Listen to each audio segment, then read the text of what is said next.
Welcome to the Sherdog Radio Network preview for UFC 309, Bo Nickal, and 23 other fighters. I'm your host, Ben Duffy of Sherdog.com. With me, as usual, is Keith Shillan, the executive producer of the Sherdog Radio Network. Keith, how are you doing today? I'm doing good, man. We got a huge card, Madison Square Garden, UFC 309, the return of the GOAT.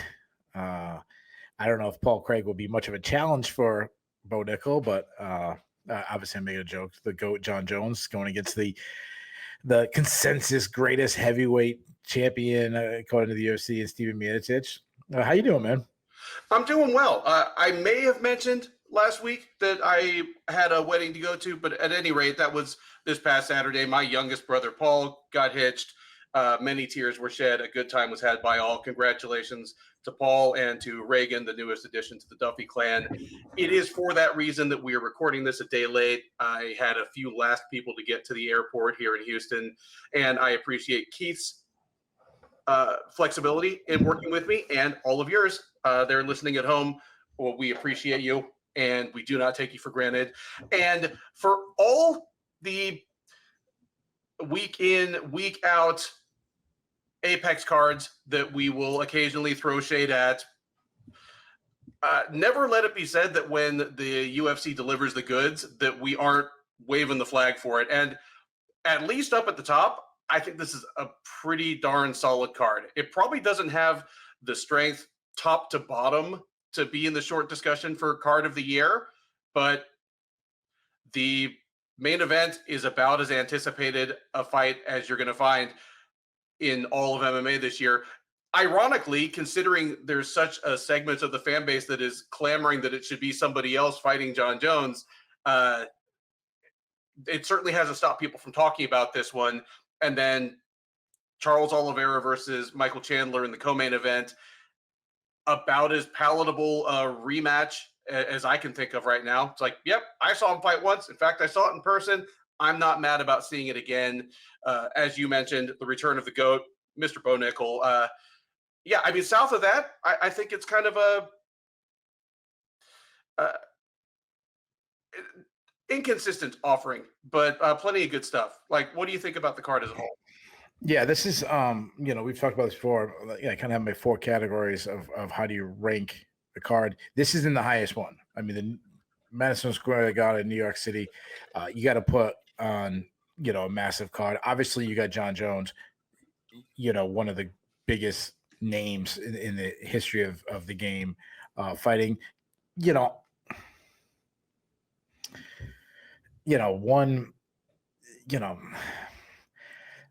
name, like a name. He's got a name in Stipe Miocic. I mean, say what you want at this point of his career, but it's a big name. To my casual friends, this is way bigger matchup than Tom Aspinall. Alex Pereira would be like, the three names that keep getting thrown out would be Pereira one, then Stipe, then Aspinall would be the third one. That said, I'm with you. When you go, like, I'm going to give it a B+ because, you get Jon Jones fighting. It's so rare. It still seems special, kind of like when Conor fights, it still seems special. So I give it like a B+. I feel like it's just missing one fight. Like, like Chandler versus Oliveira is a fantastic matchup, obviously, but give me that third from the top. If you could give me one more title fight, even if it's a lower title fight, like the one next month with Asakura versus Pantoja, if that was the co-main event, this one, I'd probably give it an A.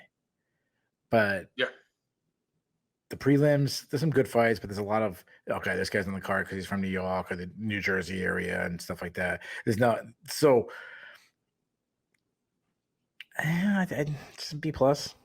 Yeah, I think B+ is solid. And I like that you pointed out that the UFC doesn't always bother with geographic relevance when they're going to a destination like Madison Square Garden, but this time they did. First half of the card, Chris Weidman, Jim Miller, Mickey Gall, Bassil Hafez, a bunch of guys from New York and New Jersey. I don't think the UFC is going to need Mickey Gall and Bassil Hafez's help to sell out Madison Square Garden, but nonetheless, it'll be nice that even the first fights out of the gate are going to have that little extra pop from the crowd.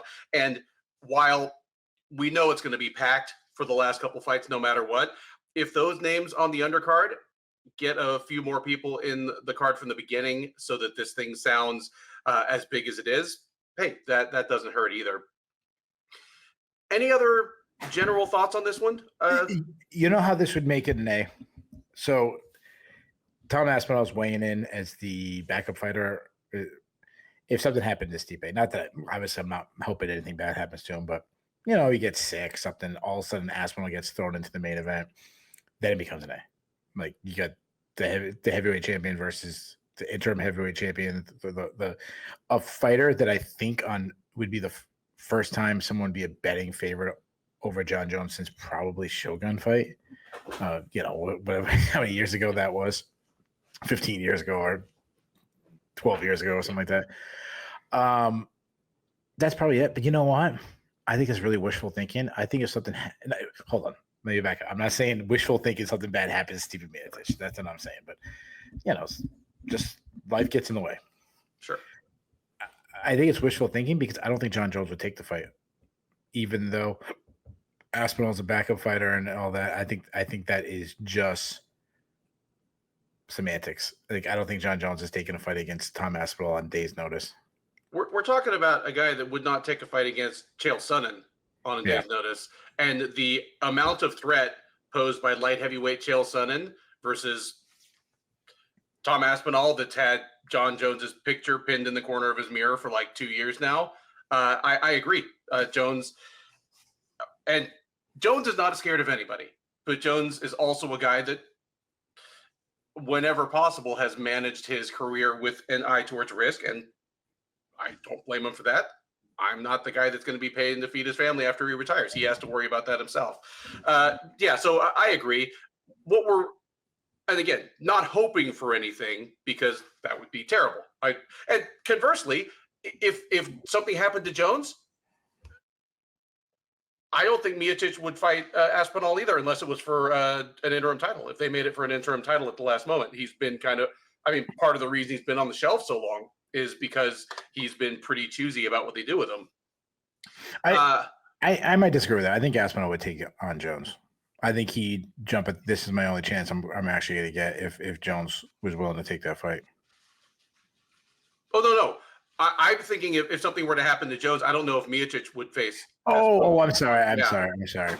Yeah, absolutely. Yeah, I totally agree. I don't think Steve is taking that fight either. But we both really know that Tom Aspinall is not in New York City right now. If anything happens to either half of the co-main event, the Tom Aspinall suit is going to come unzipped and out steps Danny Ige ready to save the day. There you go. Danny Ige with just like a big old bag of like fried chicken or burgers or something so that, to get him over 206 pounds. South of the top 3 fights, Bo Nickal versus Paul Craig, Charles Oliveira versus Michael Chandler, Jon Jones versus Stipe Miocic. If you could wrap any one of these matchups in bubble wrap and ensure that it makes it to the cage, which one are you taking? Martinez versus McGhee. Yep, got me. I'm right there with you. That was mine as well. Any other general observations about this card before we dive into these prelims? No. I mean, it's a pretty good fight. It's funny. I just said Martinez McGhee, and I'm like, Martinez could be in some boring fights sometimes, but yeah. I mean, nothing else. Let's get into them. All right. First fight out of the gate at Madison Square Garden on Saturday is a women's flyweight matchup between Veronica Hardy and Eduarda Moura.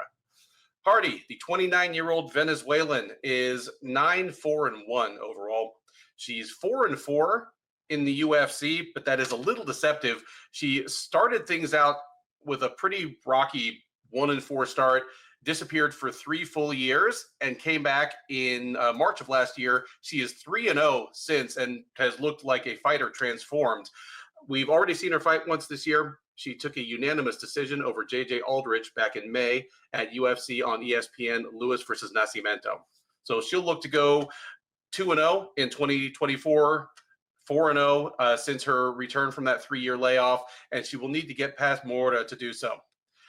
30-year-old Brazilian is 10-1 overall. She's 1-1 since joining the UFC out of season 7 of Dana White's Contender Series.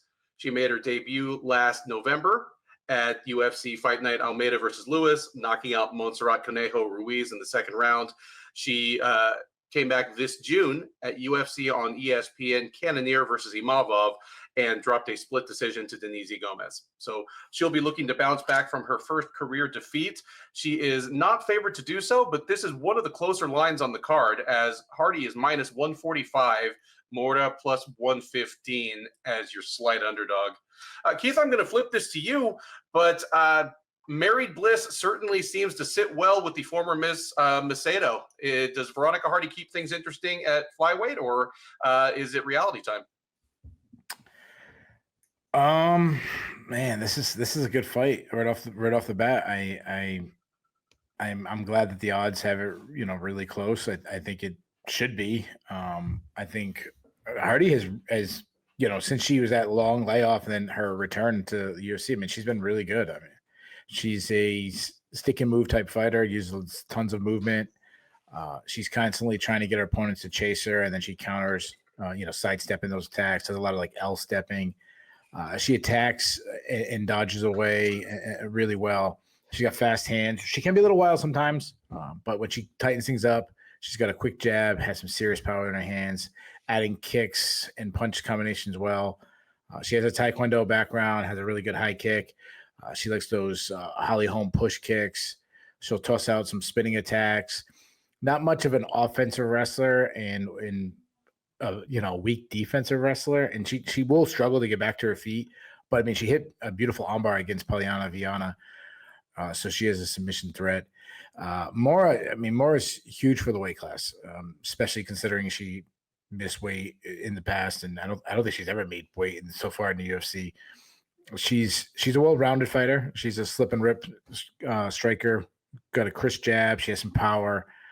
She does keep her chin a little too high for my liking, and Hardy's a pretty good technical striker.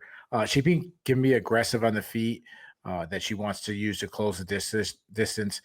Her grappling is the big threat, and because of her grappling, that does open up some offensive striking opportunities. She will wrestle, and she will wrestle a lot. She has pretty good entries. She gets to fight to the ground, good top control. She advances position well on the ground. She showed really good ground and pound on the Contender Series. I've seen her get a sweeps off her back. She has a submission threat. The issue is she cuts a lot of weight, and because of her wrestling heavy style, she will gas out. I mean, look at the Diniz Gomez fight. She really gassed out in that fight. I like both fighters. I kind of went back and forth a little bit. I mean, Hardy's on this nice run, and I kind of believe in it. But I'm leaning Moura. She's bigger. She has probably the bigger path to victory, where the stand-up could be fairly equal, but the grappling should favor Moura. I expect her to wrestle. I expect her to get Hardy down.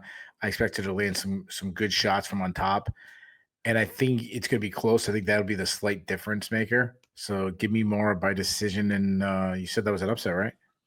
It will be a slight upset. Moura is plus 115. Okay. And I appreciate you pointing that out. And I should have mentioned it during the introductions. This is Moura's first UFC bout at flyweight after having missed the strawweight limit in her first two appearances.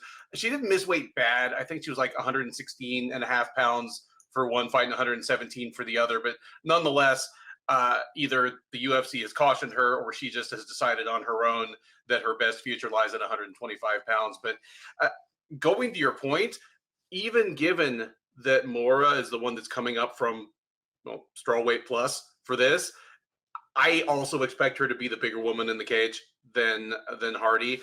And it is very impressive that Hardy tapped out Polyana Viana in like a minute. Like, Viana is a decorated grappler.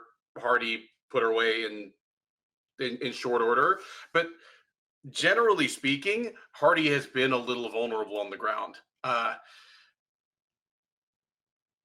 Moura is going to be the bigger fighter, but to her credit, Hardy's 3 wins since being back last March have all been against pretty good-sized flyweights who like to be the bully. The 3 of them, they vary in quality in terms of their skill set, but like Juliana Miller, Jamie Lynn Horth, and JJ Aldrich are all big, strong flyweight women that like to push their opponent around. I don't think any of the three of them is quite as strong or athletic as Moura. It's really tempting to take that upset. And this is a card that has some really, really wide lines on it. So if you're looking for any upset value, you're going to have to kind of pick around for it. I can definitely see it going that way. Just Hardy has looked just so sharp, and while not perfectly disciplined, more disciplined than before. She seems to be hitting her stride right now. I have a tough time picking against her. Give me Hardy to stick and move, use her footwork well enough to maybe, if not keep Moura off her completely, keep her off her for enough of the fight to win 2 rounds. Give me Hardy in just a nip tuck decision here to hold serve as the slight favorite. Next up at UFC 309 is a welterweight matchup between Bassil Hafez and Oban Elliott. Hafez, the 32-year-old Pennsylvanian fighting out of Colorado, is 9-4-1 overall. He's 1-1 since joining the UFC as the outgoing Fury FC welterweight champ. He debuted and acquitted himself well in a short notice split decision loss to Jack Della Maddalena last July. He came back this June at UFC 302 and took a unanimous decision over Mickey Gall, whom we'll be talking about in a minute. He will look to make it 2 wins in a row in the UFC against Elliott. 26-year-old Welshman is 11-2 overall. He is 2-0 since joining the UFC out of season 7 of Dana White's Contender Series. He fought back in February at UFC 298, taking a unanimous decision over Valentine Woodburn, then came back in July at UFC 304 and took another unanimous decision, this time over Preston Parsons. He'll be looking to make it 3 in a row, which is an accomplishment in the UFC 170-pound division, no matter whom you're fighting, and he is favored to do so, as Elliott is minus 225, Hafez plus 180. I see quite a few similarities between these two guys, actually. And right off the bat, it's easy to say at welterweight, but I mean, I don't think there's top 15 upside in either of these guys. But if either of them has it, obviously you'd look towards Elliott, who is much, much younger, and has looked, I mean, periodically looked very impressive in Cage Warriors, but even at the Cage Warriors level, he was already a guy that wasn't the best athlete, even compared to the guys he was fighting, and was just getting wins based on surprisingly good wrestling, physical strength, decent fight IQ, and just kind of being hard-nosed and tough. It's completely unsurprising that this guy is a Jack Shore disciple, because he checks a lot of the same boxes. Hafez is a little, I mean, he's a little like an American version of the same thing. He's a powerfully built guy who's I think he's a solid boxer. He's a good wrestler, solid offensive grappler, good top game, and kind of like Elliott, he's big and strong, but he's not a fast twitch freak athlete like there are so many of in the welterweight division. He's a guy that put in his time in a lot of regional promotions, like most recently Fury down here in the Southwest. But obviously, coming from where he did, he has a lot of fights in CFFC. And again, even against CFFC Fury level competition, he always looked more like a UFC fighter than his opponent, but he was often the guy kind of overcoming, a disadvantage in speed or athleticism. This feels like a bit of a mirror match, but give me the younger guy with more topside, who's already kind of surprised us a little bit. I thought Oban Elliott was a good story, but I would not have picked him to go 2-0, even against Val Woodburn and Preston Parsons. This is a logical step forward for both of these guys. Give me Elliott to win a decision in a real fun fight where I think we're going to have lots of boxing in the pocket. I think we're going to have maybe not furious scramble heavy grappling like you'd see in a bantamweight or flyweight fight, but two guys that both think the ground is a safe place for them, and they're used to using the ground game to kind of pull the ripcord when they don't like what they're getting on the feet. Give me Elliott to win 2 rounds out of 3 in, again, what will look a little bit like a mirror match. Yeah, I mean, I agree with you when you said that, it's easy to say that neither guy will be a top 15 guy, especially in anywhere from 135 to 170 is really, really impressive to get there. But Jack Della Maddalena might disagree on Hafez, who obviously is best known for his performance in a loss. He's a fun fighter. I mean, he's an action fighter. He can fight at both stances. He's got really high output. I like you talk about his boxing. I like his tight boxing. He can be drawn out into a brawl, but he excels in those.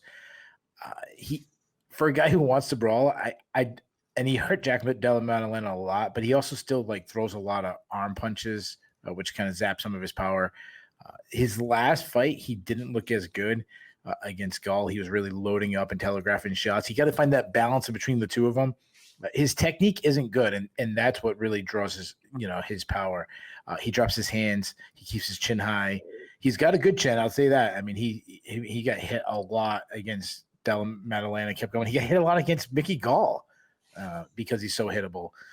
He was when Della Maddalena went to the body that he had more success against Hafez. Hafez is a good wrestler. He's got fast entries. He will look to wrestle a lot. He likes to kind of to do reactionary takedowns when his opponent over pursues. If he gets the fight to the ground, he looks to pass to better position. He's got 4 subs on his record. Cardio has been a little bit of an issue, but he fights at such a high pace that it's is cardio an issue, or is it just that this guy is he's like a freaking Tasmanian devil out there? Oban Elliott, this guy he's a guy that he's a little more technical sound. He fights out of both stances, throws good strikes down the pipe, attacks with a lot of combinations, good kicking game, hard kicks to the body. He'll sometimes throw some naked leg kicks. He's open to that. He also doesn't check leg kicks. He backs straight up, pulls his head back, which I don't like. Doesn't check leg kicks, as I mentioned. He's a good wrestler himself. He's got some fast entries. He sometimes will shoot without a setup, but when he gets to the hips, he does really well at turning the corner, hiding his ankles on scrambles. He's got good body lock takedowns. He showed great takedown defense against Preston Parsons, who's a pretty underrated fighter himself, I think. Elliott's good at winning scrambles, good ground and pound. He has gassed in the past, so that's an issue, especially against someone like Hafez who fights at such a high pace. But he showed incredible heart on the Contender Series where he was beat up bad in the second round and looked finished and found a way to dig deep and win the third round. And then against Preston Parsons, he looked really good. I think this is an amazing matchup. This was the other fight that when you said what's one fight I don't want to fall off, I think this is going to be such an action fight. I kind of like both guys. I think Hafez, based on his performance against Jack Della Maddalena, people started overrating him. And I think we've done that a lot with people where you're like, oh man, Jack Della, one thing that couldn't happen is Hafez suddenly gets a whole bunch of stock up and then Jack Della Maddalena gets some stock down. And then the next fight, Jack Della Maddalena looks as good as he ever did. And then Hafez was getting hurt by Mickey Gall. It's sometimes, don't overreact to one performance. Elliott's the kind of guy that, he just keeps trugging along, looking better and better each fight. Man, I like both guys a lot. I wasn't sure who's be the favorite. So you said Elliott was a slight favorite? No, Elliott's a surprisingly big favorite. He's minus 225. I found that surprising. I think that's very surprising. I wasn't sure who was going to be the favorite. So I am still picking Elliott just because he's cleaner defensively. That could be stupid, especially if Hafez has success with the wrestling, which I think he will. I like both guys. I think both guys are going to have their moments. I think we have a back and forth affair. If I was a betting man, I wouldn't bet on this fight because I think it's going to be really close. But I just think the cleaner boxing is going to go to Elliott. Give me Elliott by split decision. The UFC 309 undercard stays in the welterweight division as Mickey Gall faces off against Ramiz Brahimaj. Gall, the 32-year-old New Jersey native, is 7-6 overall. He is 6-6 since joining the UFC out of Dana White's looking for a fight after his very first professional bout. He has been in the organization ever since. won a couple fights, alternated wins and losses for a while, and he is currently mired in a 3-fight losing skid. He's already fought once this year. It was back at UFC 302 in June, where he dropped a unanimous decision to Bassil Hafez, whom we just talked about. Prior to that, he had losses to Mike Malott and Alex Morono, stretching back almost 3 full years. So it's been a while since the man has had his hand raised in the cage. He will look to change that on Saturday at the expense of Brahimaj. Brahimaj, 31-year-old New Yorker, though fighting out of Dallas. 10-5 overall, 2-3 in the UFC. He has alternated losses and wins since being in the promotion, and he's coming in off a loss here. He fought at UFC Fight Night Barboza versus Murphy back in May, where he dropped a unanimous decision to Temba Garimbo. So 2 gentlemen here looking to get into the win column. One perhaps a little more desperate than the other, but the odds are very close, as Gall is minus 125, Brahimaj plus 100 as your slight underdog. I just described Bassil Hafez versus Oban Elliott as a bit of a mirror match. This is something similar, considering that these 2 gentlemen, I think, have combined for 17 submission wins and 0 knockouts or TKOs.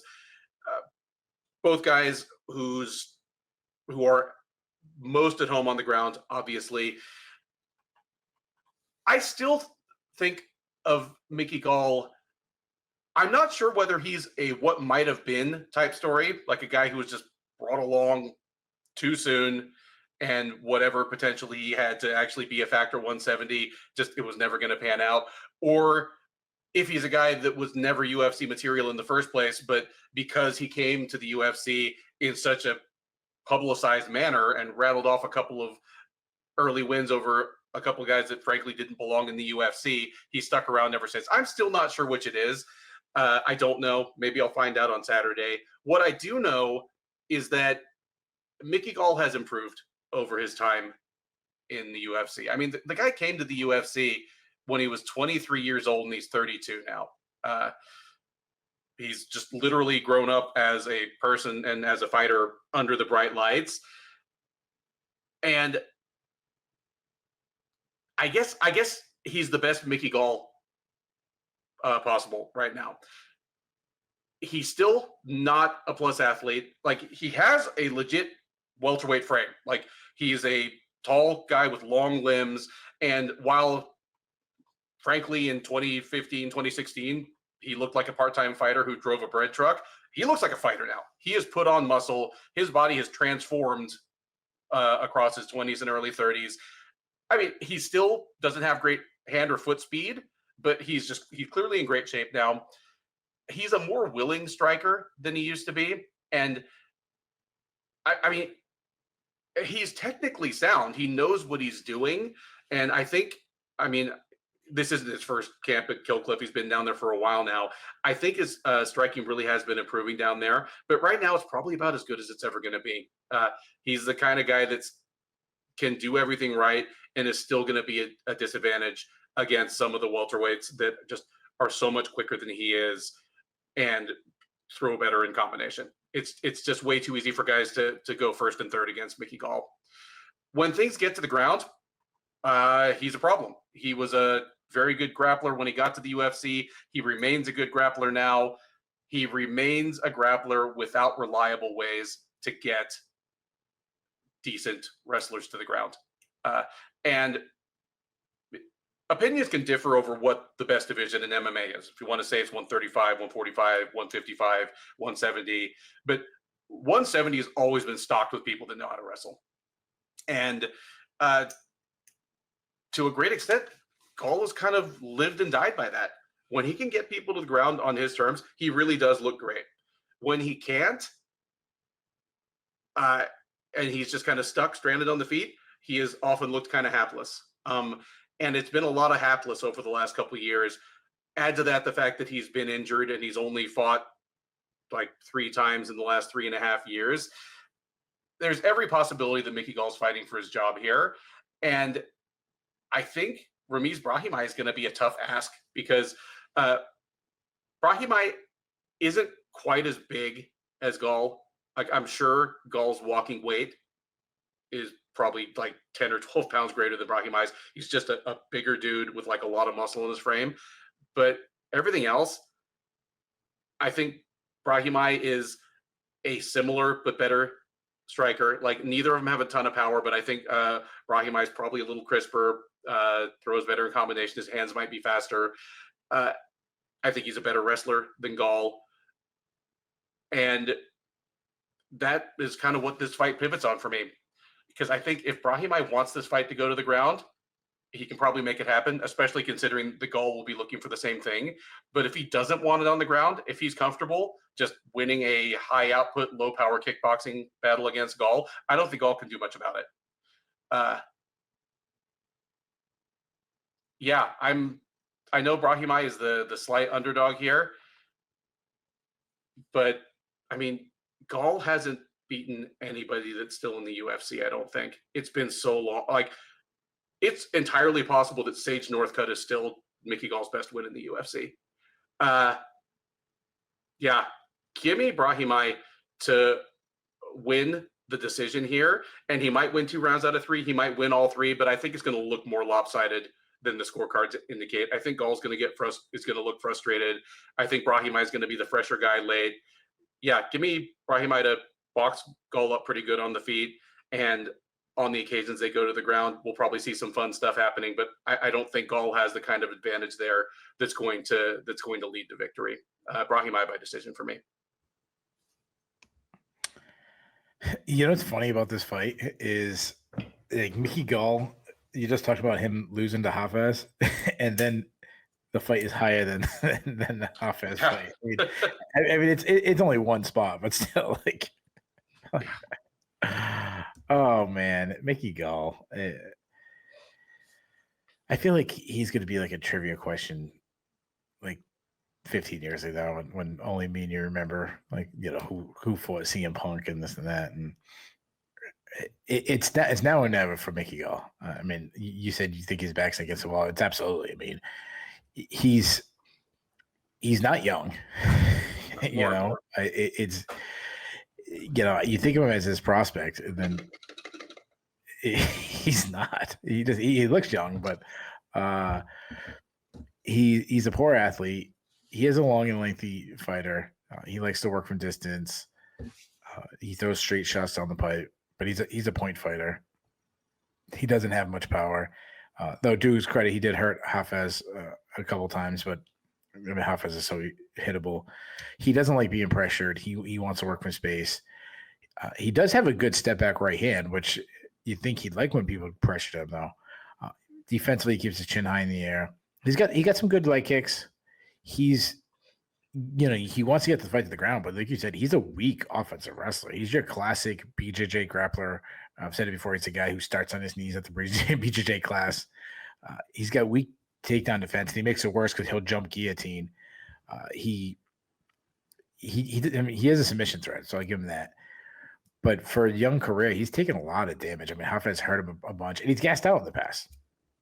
Brahimaj, I mean, excuse me. His striking has been really inconsistent. I mean, his striking looked pretty good against Max Griffin. Yeah, he was landing his straight right a lot in that shot. And, you know, that fight, he was landing a hard jab. He was slipping his head off the center line, doing well. He was countering with power shots, stepping into his shots. But then other times he's looked really slow, and his output looked really low. He telegraphs the shot sometimes, making it easy to avoid footwork. He did struggle with the speed of Griffin, especially Griffin's movement. He was getting beat to the punch against Griffin in that fight. He's been rocked a lot before. And then you go back to, like, I keep bringing up the Griffin fight because that fight was a really fun fight to watch. And, you know, he's been rocked and hurt a lot, and then Griffin just absolutely exploded his elbow. Against Garimba, he looked horrendous. I don't think he landed a single strike in that fight. I mean, it was bad. He wants to get the fight to the ground, you know, as quick as he can. He likes, like, snatch singles, but with no setup. You know, you said that he should have a wrestling advantage against Gall, and I guess, I mean, it's almost by default. yeah. I mean, I don't think Brahimaj is some good wrestler. I think he's wrestling bad. I think he's basically a, you know, same thing as I think it's the same thing as Gall, where he's just your classic BJJ guy. Now he's also competed in some high level BJJ competitions and stuff, and he's got 9 wins by way of submission. I mean, this fight is so hard to pick. I mean, how can you trust either guy? I mean, I have no real read on this fight. Brahimaj, and that's because I don't like either guy. I you know me, I've said I don't like BJJ guys. Like we just talked on the actually no, sorry, it wasn't you. It was me and Dane Fox. I mean, we talked about what I consider the 3 major disciplines in MMA: striking, wrestling, and jiu-jitsu. I think jiu-jitsu is the worst discipline there is. So this isn't 1993 anymore. Brahimaj has faced a harder competition, so I'll pick him. I got zero confidence in my pick. Give me Brahimaj by split decision. All right. Neither of us with a whole lot of mustard behind it, but there is your first unanimous upset pick of the night for Shillan and Duffy. Next up on the UFC 304 undercard is the first of 2 heavyweight bouts on the night. It is Marcin Tybura versus Jhonata Diniz. Tybura, the freshly turned 39-year-old Pole, is 25-9 overall. He is 12-8 in the UFC. He has alternated wins and losses over the last 2 years and change, but he is coming in off a loss. He fought back in August in the headliner of UFC on ESPN 61, where he got armbarred by Sergey Spivak in under 2 minutes. He looking to return from that setback. Give me a sec. He fought most recently in the headliner of UFC on ESPN 61 back in August, where he got armbarred by Sergey Spivak in under 2 minutes. So he's looking to bounce back from that rather humiliating setback against Diniz.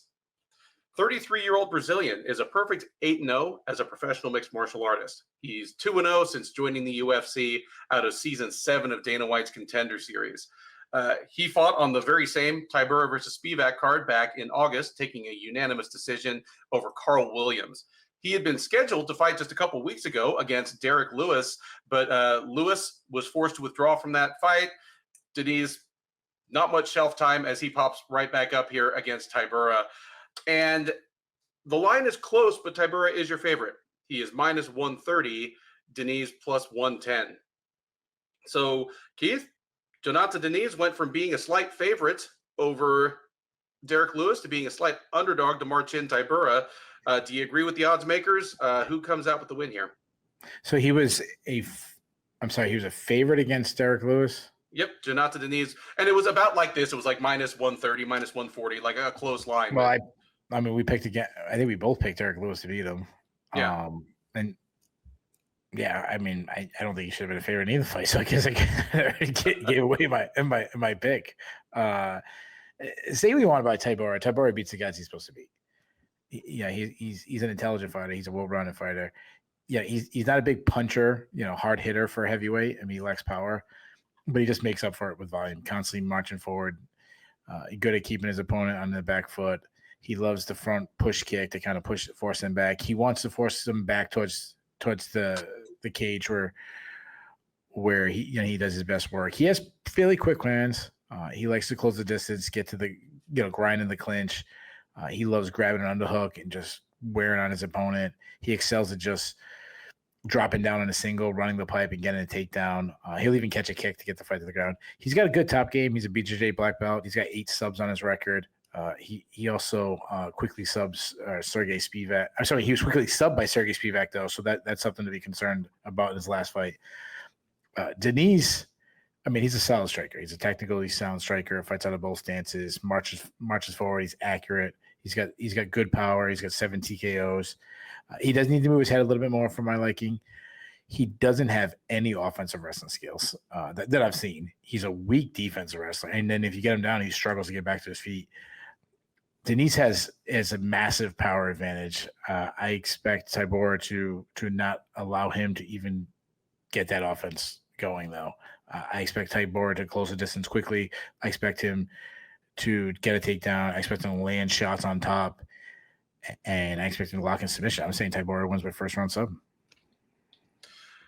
I'm glad that's the way you feel, because I feel largely the same way. The book is definitely written on Marcin Tybura at this point. He's got 20 fights in the UFC, and I like the way you put it. He beats the guys he's supposed to beat. I used to have, some jokes at Tybura's expense just because he was a big, 6'4", 260-pound guy that looked like he should hit a lot harder than he should. I mean, he's kind of the deluxe European version of like Chase Sherman, where you're like, a dude that big who's not fat should hit harder than he does, and Tybura just kind of doesn't. And I mean, part of it is just biology and biomechanics. Part of it is approach. He's a guy that seems to prioritize volume over power, and that's great, because if there's one thing the UFC heavyweight division doesn't need more of, it's heavyweights that load up for one huge kill shot. So I'm fine with it. It is possible to catch Tybura and put him away on the feet. It's possible, but it's not easy. And it goes right back to you saying that he doesn't lose to people he isn't supposed to. If it was easy to catch Tybura and knock him out, he would have lost to Walt Harris and Greg Hardy. But instead it takes a Tom Aspinall, a Derek Lewis, a guy that hits like a truck and has fast hands and is accurate. Diniz might be that guy, but I haven't seen it yet. Right now, Diniz is a mildly interesting prospect. I mean, he is a huge guy who, I mean, he has a good striking arsenal, especially by heavyweight standards. It's hard to find heavyweights that will just throw a solid jab in 1-2. There's nothing that I've seen that makes me think he's the next coming of Sergey Pavlovich or anything. Diniz is going to stick around for a while. He's going to get some knockouts. This being heavyweight and him just being 33 years old, he's going to be in the top 10 at some point probably. But I don't think Tybura is the guy. I'm with you here. Diniz has about 45 to 60 seconds to land a great uppercut or a great intercepting knee on Tybura as he comes in for his first takedown. And if he doesn't get it, Tybura is going to put him on his back. And yeah, Tybura is a very good heavyweight grappler. He's positionally sound. His ground and pound is mean in a way his striking in the feet, frankly, is not. It should be real predictable from there. Tybura gets the takedown, throws some strikes, advances to mount, and pounds on Diniz until he either goes out there or turns his back and gets choked. Diniz being as big and athletic and strong as he is, I could see him surviving and buying himself some time and making it to the second round. But I think that's the outside chance. I'm with you here. Give me Tybura by first round submission. Lightweights take the cage next at UFC 309 as the ageless Jim Miller faces off against Damon Jackson. Miller, the 41-year-old New Jersey native, is 37-18 with one no contest overall. He is 26-17 with one no contest in the UFC in a career dating all the way back to, oh my goodness, he joined the UFC in 2008. So it's been a solid 16 years. He's coming in off a loss. He fought at UFC 300, like several of the fighters on this card did. He came up short in a unanimous decision against Bobby Green. Prior to that, he had been on a 2-fight win streak, and he still has won 5 of his last 7. His late career resurgence has been one of the more enjoyable stories in the UFC over that time. He's still out there competing with much younger men. The man he's scheduled to face on Saturday, Damon Jackson, is not much younger, but he's younger. 36-year-old Texan is 23-7-1 with one no contest overall. He's 5-5-1 with one no contest across 2 separate stints in the UFC. He's 5-4 this time. And he was quite a story in his own right as he strung together a 4-fight win streak across 2021 and 2022. But things have regressed to the mean since then. He has now lost 3 of 4, including his most recent outing, which was at UFC on ESPN, Tybura versus Spivak 2 back in August, where he came up on the wrong end of a unanimous decision against Jose Mariscal. That fight was contested at a planned 150-pound catch weight. Jackson apparently liked that well enough that he is moving up to lightweight for the first time in his UFC career. So one of several fighters on this card moving up in weight. The odds makers seem to think it's the best move for him, as Jackson is the favorite. He is minus 170, Miller plus 145. Keith, I'm going to flip this to you. It's two of the kind of grittier, shoe leather, tough type guys in the UFC. Two guys that both look like they could be over 40, but it's 41-year-old Jim Miller, 36-year-old Damon Jackson. Who gets it done on Saturday? Yeah, it's not often that Damon Jackson is a favorite, even when there's times he should be the favorite. Yeah, this is a really intriguing fight. I mean, it's going to be an action fight based on both these guys. I mean, I've always been a fan of Jim Miller. How can you not be? I mean, the guy is. Yeah, if he was born like 100 years ago, he would have been those guys like boxing like 200 straight rounds and shit. Mm-hmm. Like I feel like Jim Miller just feels like a character from Gangs of New York. Oh, 100%, absolutely. Like I wanted to fish hook somebody. Yeah. That said, like I don't get too excited to watch him fight anymore. I mean, he's taken so much damage. I mean, it's not a knock on him. I mean, how can you not love this guy? Being this competitive this long in the UFC is absolutely insane. Being that it's the light heavyweight division. This isn't a heavyweight still doing this. The problem with him is he was never a great athlete, and his athleticism is completely gone. He's slow. He's still being competitive because he's crafty. He's tough as hell, and he's somehow late in his career added more power. I mean, he hurt Alex Hernandez. He knocked out Jesse Butley. He knocked out Nicholas Mota. It's not something he was really known for. I mean, even Dan Hooker was talking about how hard Miller hits, which was surprised me. And even in a fight where he got trashed against Bobby Green, he hurt Bobby Green, a little bit. Miller is hittable. He doesn't move his head. He's taking ungodly amount of damage. I mean, he was just massacred, by Bobby Green. He was rocked by Alex and Hernandez. I mean, the guy's too tough for his own good. He can still wrestle, though he didn't try to wrestle Bobby Green at all. But Bobby Green is a historically underrated defensive wrestler himself. So Jamil's I shouldn't say a solid wrestler. He's a pretty good wrestler, but he's more of a grappler than this like power blast through your hips kind of guy. But if he gets you down, he's got good top game, good control. He's got 18 submissions. He's got a great guillotine. I mean, he hit Donald Cerrone with one of the best guillotines I've ever seen. His cardio, it's been like a roller coaster. Like sometimes it's like his cardio looks good, then it's all of a sudden like, oh no, he can't go past like 2 rounds. Then all of a sudden he has like a resurgence of cardio, and then he slowed down big time against Bobby Green. So I really don't know. I mean, some of that has to do with taking shot after shot after shot. That'll slow you down. Damon Jackson, he's a long and lengthy fighter. He'll still be long and lengthy even at lightweight. Also insanely tough. Also won't stop coming. Nonstop pressure guy. He does well to keep his distance with his long range strikes, but he's moving forward as he's throwing those. He doesn't care about defense. He stands tall with his chin in the air. I mean, Danny get blasted and brutally bad. He was dropped by Alexander Hernandez. He's also taken an ungodly amount of damage. He does have a good kicking game. He had some success with the calf kicks against Alexander Hernandez. He also throws a lot of naked leg kicks, which leaves him, open to be countered. He likes to wrestle. He likes to drop down on his opponent's hips when he's pressing them action, when he's pressing against the cage. He's got pretty good entries. He's got takedowns in 7 of his last 8 fights, which I think is really impressive. He's a weak defensive wrestler. That's because he's more like a funk style wrestler.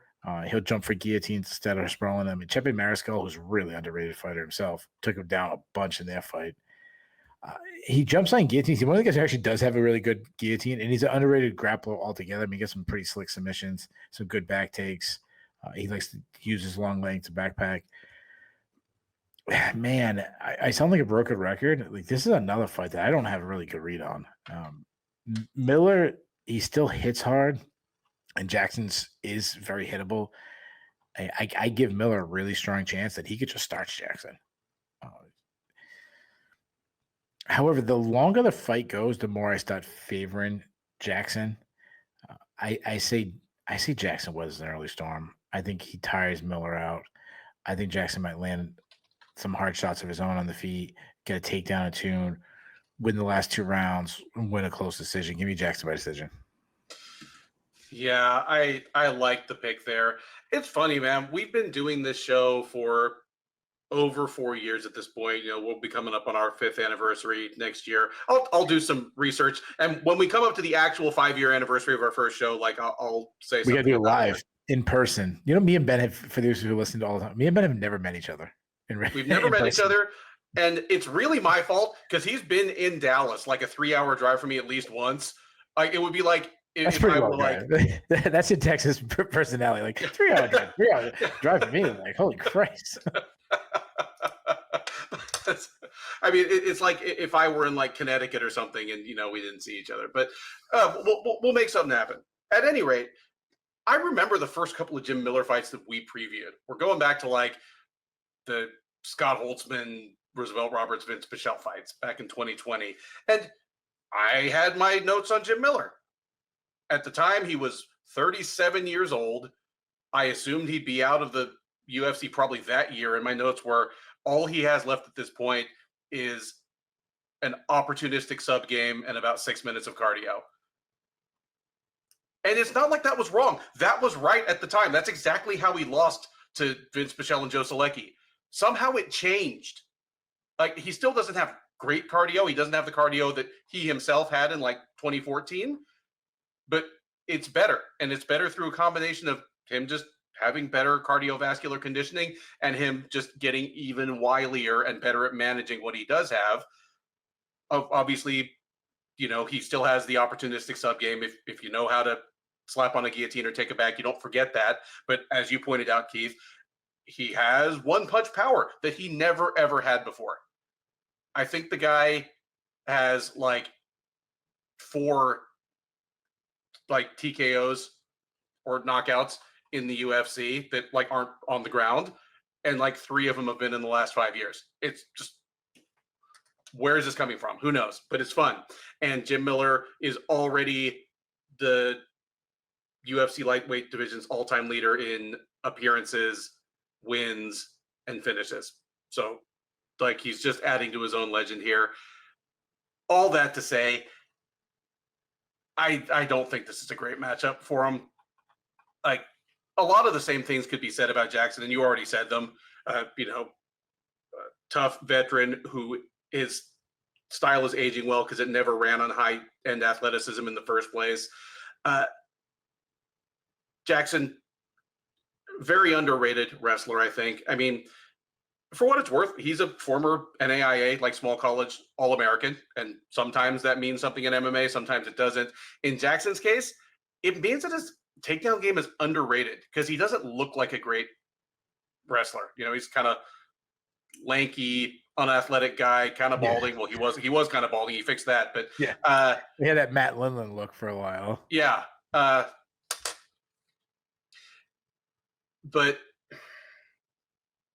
Jackson has a lot of the same routes to victory against most people than Jim Miller does. Like, survive the early going against faster, harder hitting guys, wear him out with your wrestling, take over late, wait for him to make a mistake, tap him out.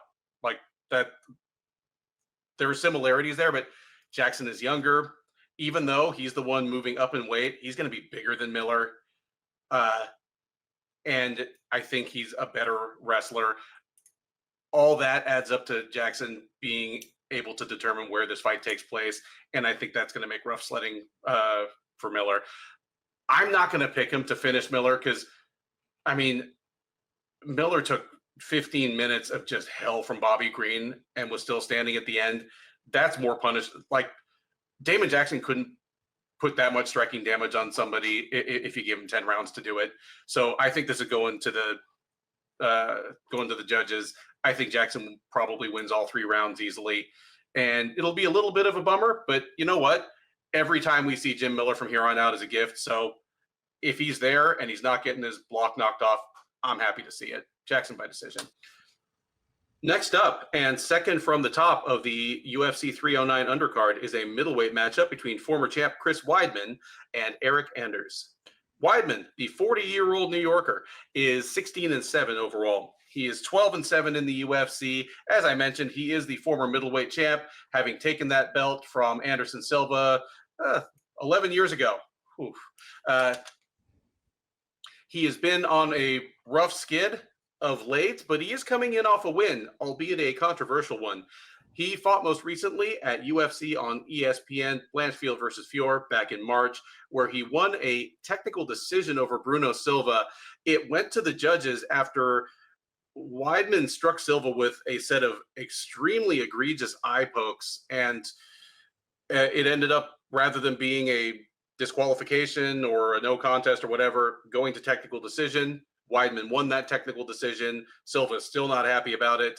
But nonetheless, it goes down as a W for the All-American. And improbably, at age 40, he's going to try to make it 2 in a row against Anders. Anders, 37-year-old Alabama native, is 16-8 with 1 no contest overall. He is 8-8 with 1 no contest in the UFC. He is coming in off a win. He fought in March back at UFC Fight Night, Rosenstrike versus Gaziev, where he took a unanimous decision over Jamie Pickett. So he'll be looking for his second win in a row here as well, and he is ever so slightly favored to get it. Anders is minus 140, Weidman plus 120.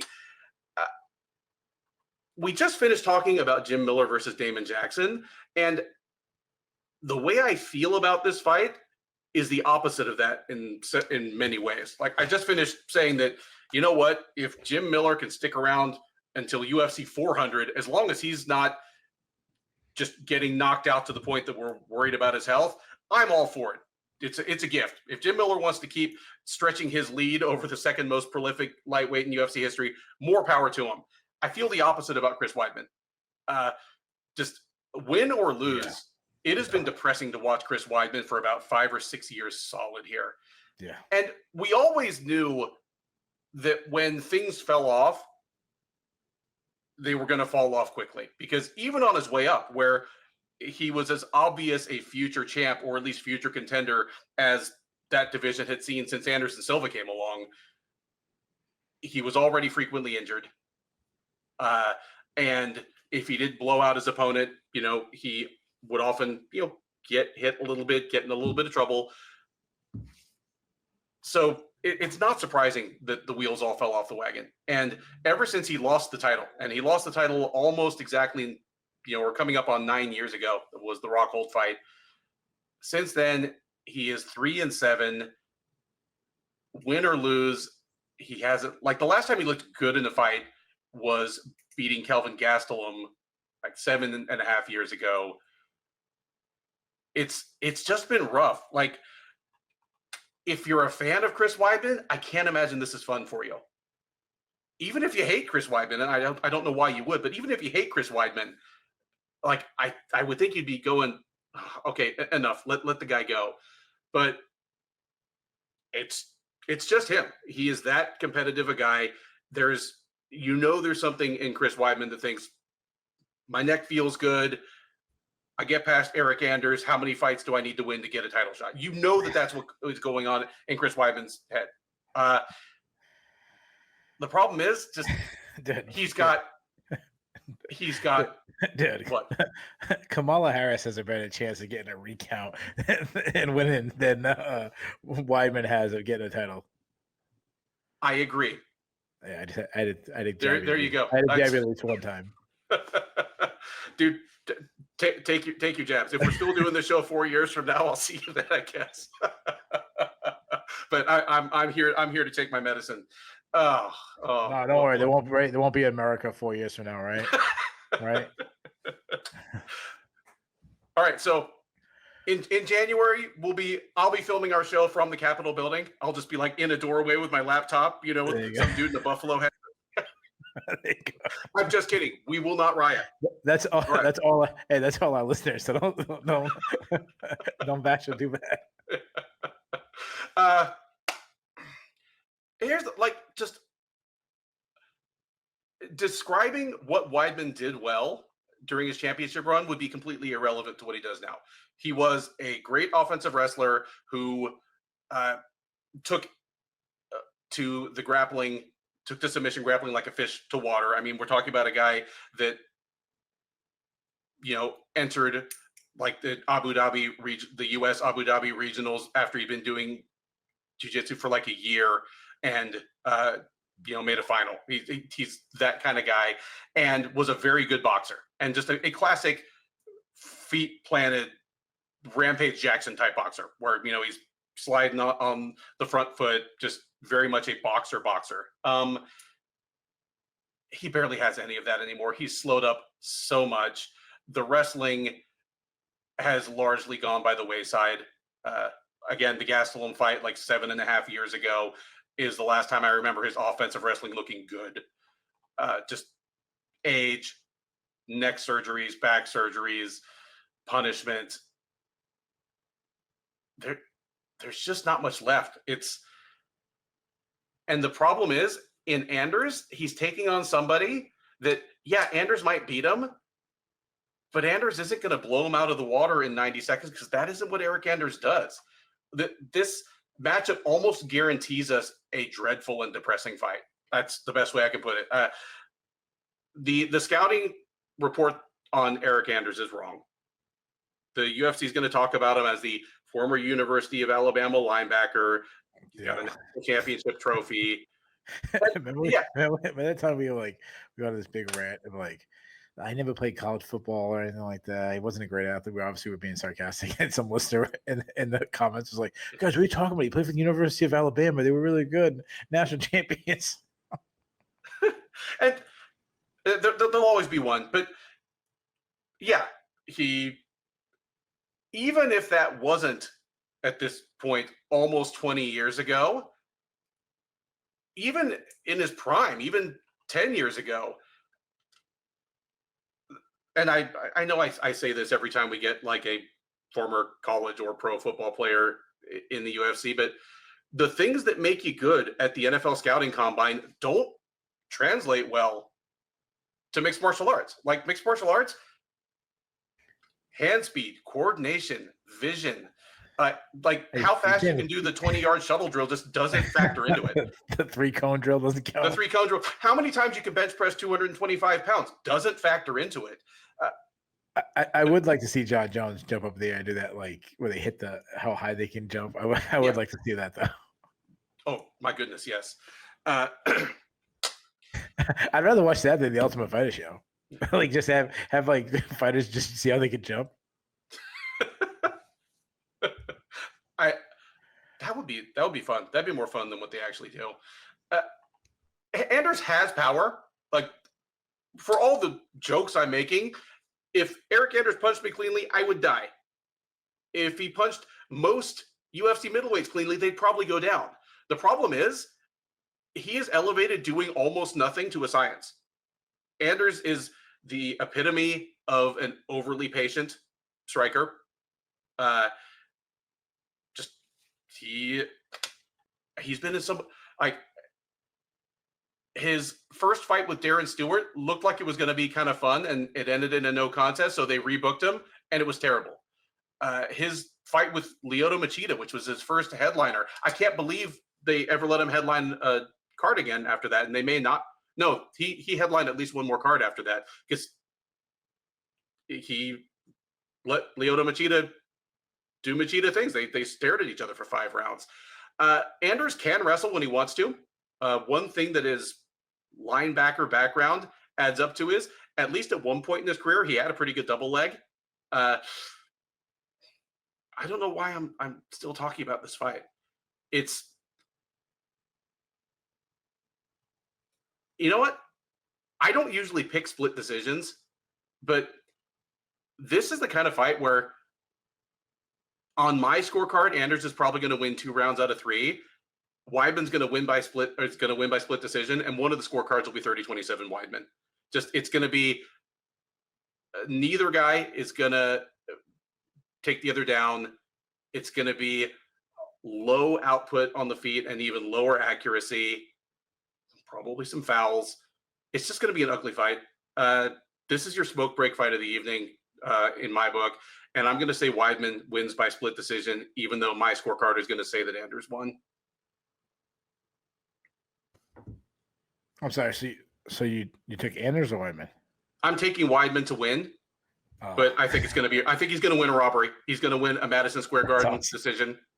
All right, because you're like Weidman's going to win, but then you're like, but my scorecard's going to see this one. So I still don't know what your official. I think you. That was some slick like playing the fence. So you're gonna claim the victory now. That was some Jedi move right there. I am picking Weidman to get his hand raised in the octagon at the end of this. Oh yeah. Chris Weidman. I mean, I think you said it right. Like you call spade a spade. The dude's washed up. And one something says like not that he can't win fights in the UFC. That's what I mean, but that's not what I mean. Like he's crafty enough. He could still win fights in the UFC. I mean, he just did, but more of like, if he really thinks he can win the title, like someone needs to like examine that guy's brain. Like that's man, that's some delusion. I hope I'm wrong. Because I always liked Weidman. I mean, I tend to root for the American wrestlers. That's my background. I coach wrestling 3 days a week. Now it's like it's wrestling season right now, so it's pretty much almost 7 days a week. But dude's 40 years old. He's 40. You add in this long list of injuries. Take away the broken leg. He had a bunch of injuries before that and after that. His volume is gone. He's got a visible scar on the back of his neck from fusion surgery. He looks like someone's about to plug him into the Matrix. Yeah. His volume is gone. I mean, he's a single striker. He works behind a jab. His hand speed has all but declined. He was never a big hard hitter to begin with, which is why when he knocked out Anderson Silva, it seemed so ridiculous at the time because Dan Henderson, sure, he could clip and knock out Anderson Silva, not Chris Weidman. Like the way and I actually picked Weidman back then, but it was more of the wrestle him, take him down, go do what Chael Sonnen did. Like not the way he catch him with the shot, like he did in the first round, like how he was winning, getting takedowns. Like no one expected this big shot. He did do well in the pocket against Bruno Silva, to his credit. He was never a big kicker. And then, snapping your leg in half, you wouldn't expect him to kick a lot. But surprisingly, he kicked Bruno Silva a bunch. He used to be a great wrestler, a very one of the wrestlers who really learned the jiu-jitsu game side, where he was a very good top side grappler. But he didn't take Brad Tavares down once. He took Bruno Silva, a weak defensive, down once. I mean, I think his wrestling is gone. He really telegraphed his entries when he was trying to take Bruno Silva down in the fight. Maybe he changed it up, gets a little more body lock takedown, so that we've seen old wrestlers do. If he gets the fight down, he's got a good top game. He likes the front headlock kind of series, looks for subs like that. He does have a submission game. Defensively, his chin is what's the big concern. I mean, he's been hurt a lot. He's been knocked out. He's been dropped a bunch of times. He broke his leg. To his credit, I thought his cardio might be shot, and he fights like it is. But his cardio kind of made a little bit of comeback. He wasn't gassed at the end of that fight. I mean, it didn't go all 15 minutes, but it was deep in the fight. Anders, he's a southpaw. I mean, talking about athleticism decline, he's the same bit. He's plodding. He doesn't have the fastest hands. His volume is inconsistent at times. He does attack with combos, but sometimes he won't throw them enough. He'll also throw the same combo a lot. He loves like the jab to the overhand, winging overhand left. He has some pop, but like you said, he's not this hitter that people think he is. Like the broadcast team's going to make him sound like he's prime Mike Tyson out there. He's a very hittable guy. He's taken a lot of damage over the years too. He's been in the UFC a long time himself. The one thing about Anders, I've said this before, he's actually a better wrestler than you think, and he wrestles a lot. If he gets taken down himself, he's hard to hold down. He's just a big, strong guy. He's a pretty solid grappler. He's been doing some grappling competitions, but he was subbed by Andre Muniz. I mean, I used to be such a Chris Weidman fan. I hate picking against Chris Weidman, but I think he should be retired. I mean, he's really fun on that preview show, not the preview show though, the weigh-in show. I think he's got a fun personality. Like use him, make him a booth guy, make him a commentator. Maybe he can like be like take over for Bisbing or something like that. I think Anders is the level of guy Weidman could still win, but this is the absolute peak for him.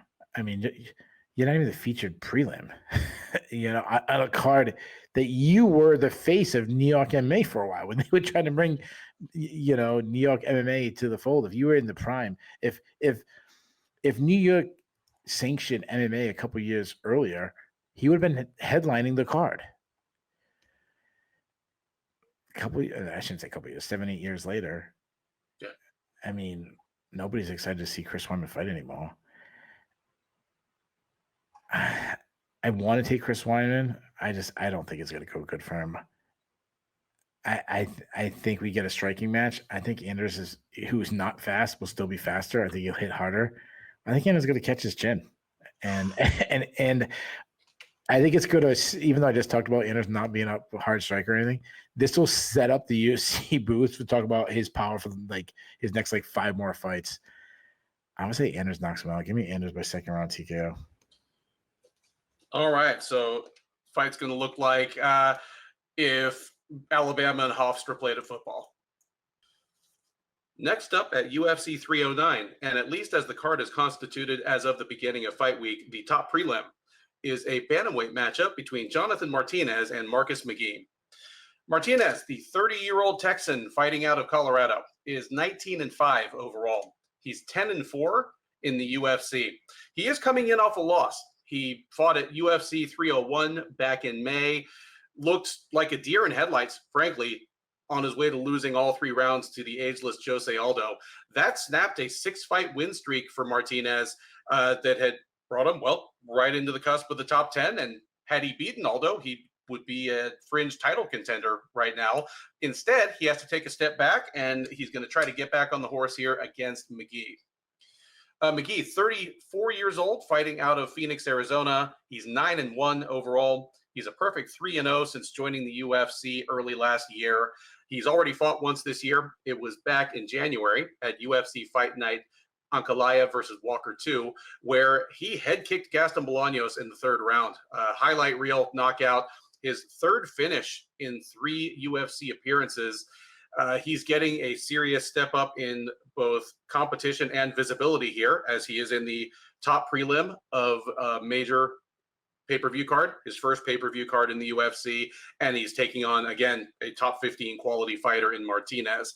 Nonetheless, McGhee is your favorite. He is minus 140, Martinez plus 120. Keith, I'm going to flip this to you, but these are 2 guys that were both underestimated on their way into the UFC, and probably at least in part due to the eyeball test. Like Martinez just looked like a timid kid when he debuted against Andre Sukumtat 5 years ago. McGhee looks 10 years older than he is. But both guys are, this is a fight with actual divisional relevance. Tell me who you think wins. And I will ask in this case, is the winner of this a legit top 10 bantamweight, or are they on the cusp? Yeah, absolutely. I think the answer to that is yeah. I think Martinez was already a ranked bantamweight, and McGhee, I think he's pretty close to the cusp as it is. I think this is, on paper, one of the best fights on the card. I think you could argue. I understand why Ruffy Llontop is starting the pay-per-view because of their styles of fighting, but on paper, based on what they've accomplished, this fight should be open to the pay-per-view.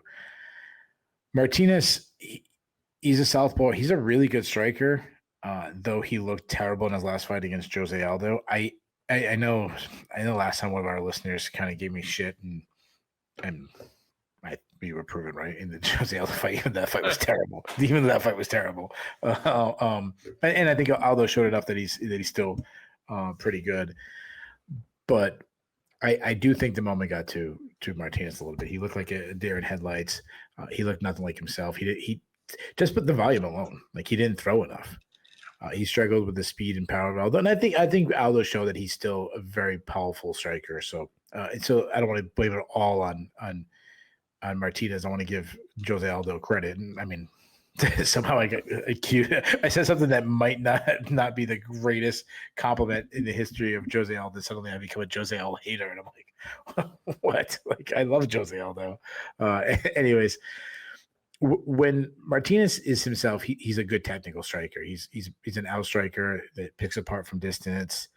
He just kind of pops shots with ease. He's got quick hands. He's accurate. He's got a beautiful jab. Working the body is a big part of his game. He presses forward and then follows forward with hard shots. Sometimes he'll follow with stepping knees, which I love. Some of the best kicks, I think, in all of MMA. He loves teep kicks. Toss a bunch of quick high kicks, just kind of keep his opponents honest. And he throws it up so easily, and then he'll come back and blast a calf kick, some of the nastiest calf kicks. I love how he cuts an angle and throws an inside kick, hitting the calf, and then also the inside of the leg, which is fun. He throws kicks in his combinations. He'll go airborne and throw a knee. He doesn't look to offensive wrestle much. It's just not his game. But he did do well in the clinch against Sedin Magomedov. Did well in there, landed some good strikes in there. And the one issue is he's got a weak takedown defense. That's definitely having a victory that I think is an opportunity for Marcus McGhee. McGhee is a really good fighter. I like this guy a lot. He's looked really good so far in the UFC. He's a southpaw. I mean, he's a finisher. He's got all wins by stoppage, pressure striker, kickboxing style. He moves well. He can land while backing up, though he won't back up a lot. He's kind of a hold your ground type striker, which is fun. Very kind of Jose Aldo. Again, not comparing him to Jose Aldo. Don't come at me, but I mean that style where Jose Aldo is always never take a step back, try to beat you at the point of contact. He's got quick hands, short, tight combinations. He throws a lot of combinations. He's accurate. He's explosive, a slip and rip type striker. Good countering. Nice straight left hand. He gets inside. He throws a lot of hard hooks. He's got great power. He's got 8 TKOs. Like spinning attacks, like stepping knees. He's got a good kicking game, quick high kick, hard body kicks.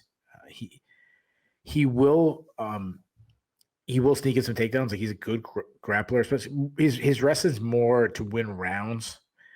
He will jump at his opponent sometimes, which does set him up. Like, he'll like throw like it kind of like Kevin Randall. He'll throw this like lunging, big looping hook where it actually sets up his opponent to drop down on his hips and take him down. But he does well to, like, if you shoot from distance, like Jordan Newsom, couldn't take him down. And if he did, he scrambled back to his feet well. This is a really intriguing matchup. Both guys are really good. You said McGhee is the favorite. Just slightly, yeah, minus 140. Which I think is I think the line could be even closer, just based on this being such a big step up in competition for McGhee.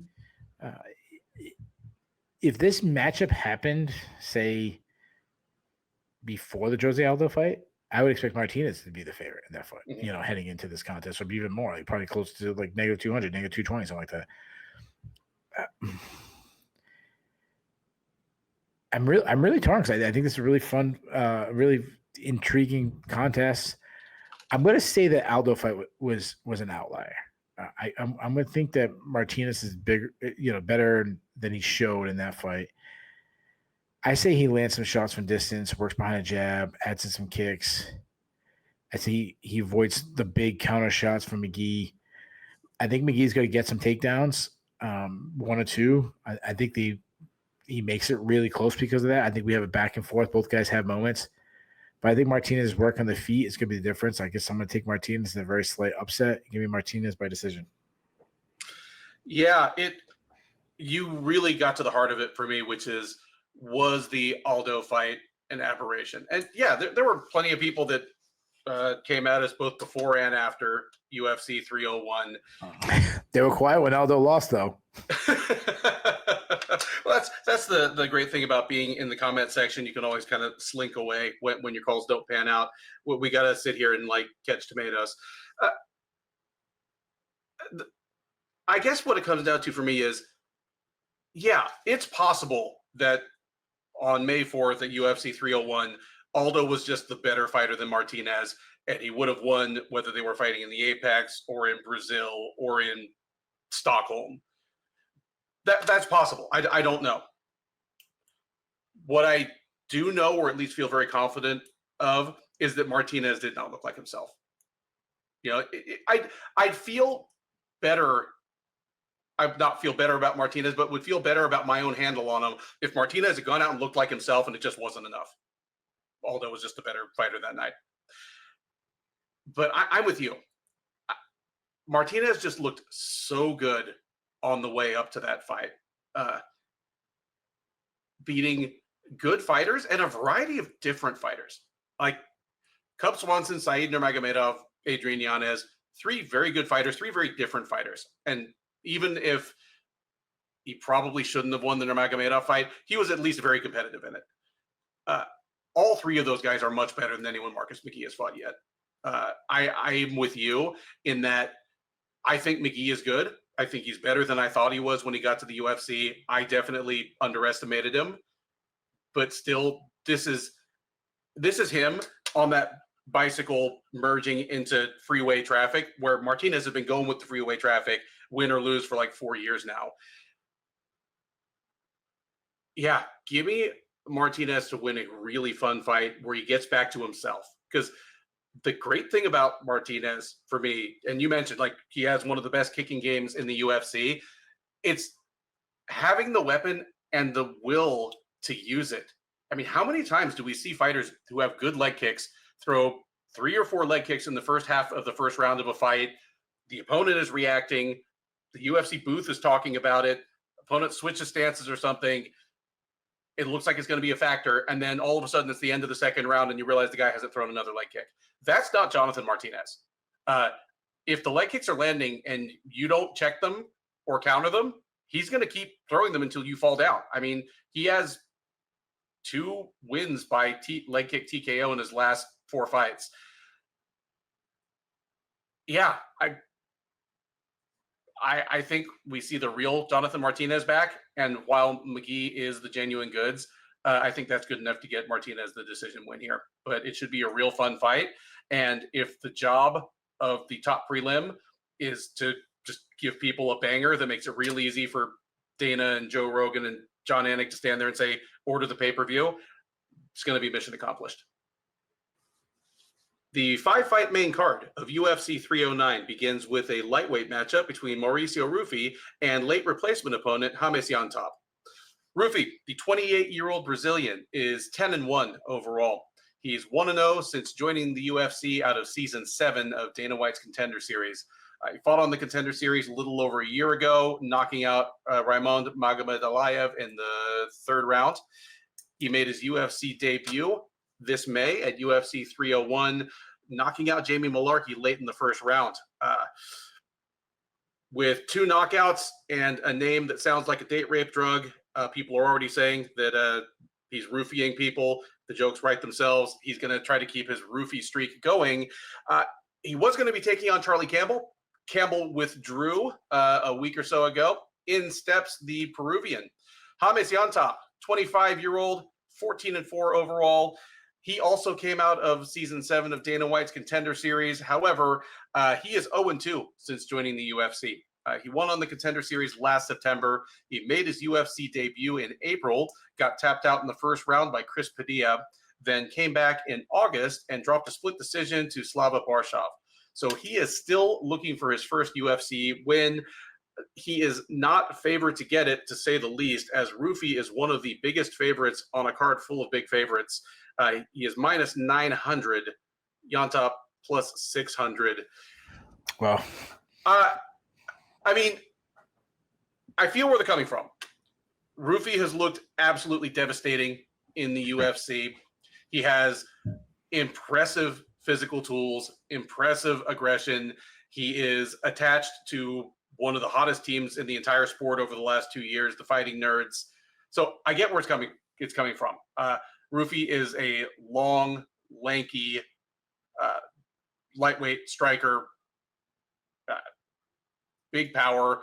I mean, he has the kind of power that comes from throwing in combination. Like he's capable of just starting to march forward and throw long combinations on people. But he has a surprising amount of one-shot power for that division as well. Like he's just it feels like everything he throws hurts.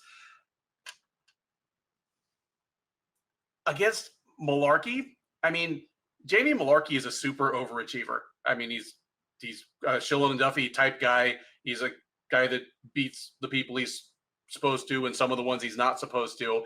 But because Malarkey is not especially big for the division and a minus athlete, it is possible to jump on him early and just get him out of there. And that's exactly what Ruffy did to him.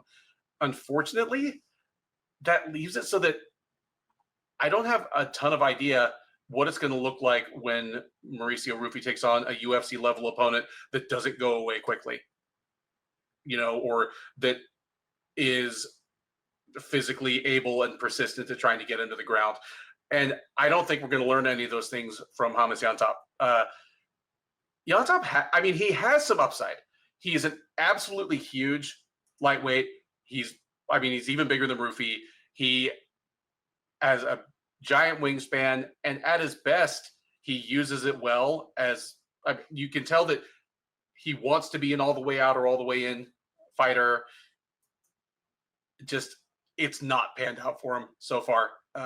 His takedown defense is not good, and Slava Borshov, despite being, Borshov is a fun kickboxer, but we've kind of determined at this point that he's not a future contender at lightweight.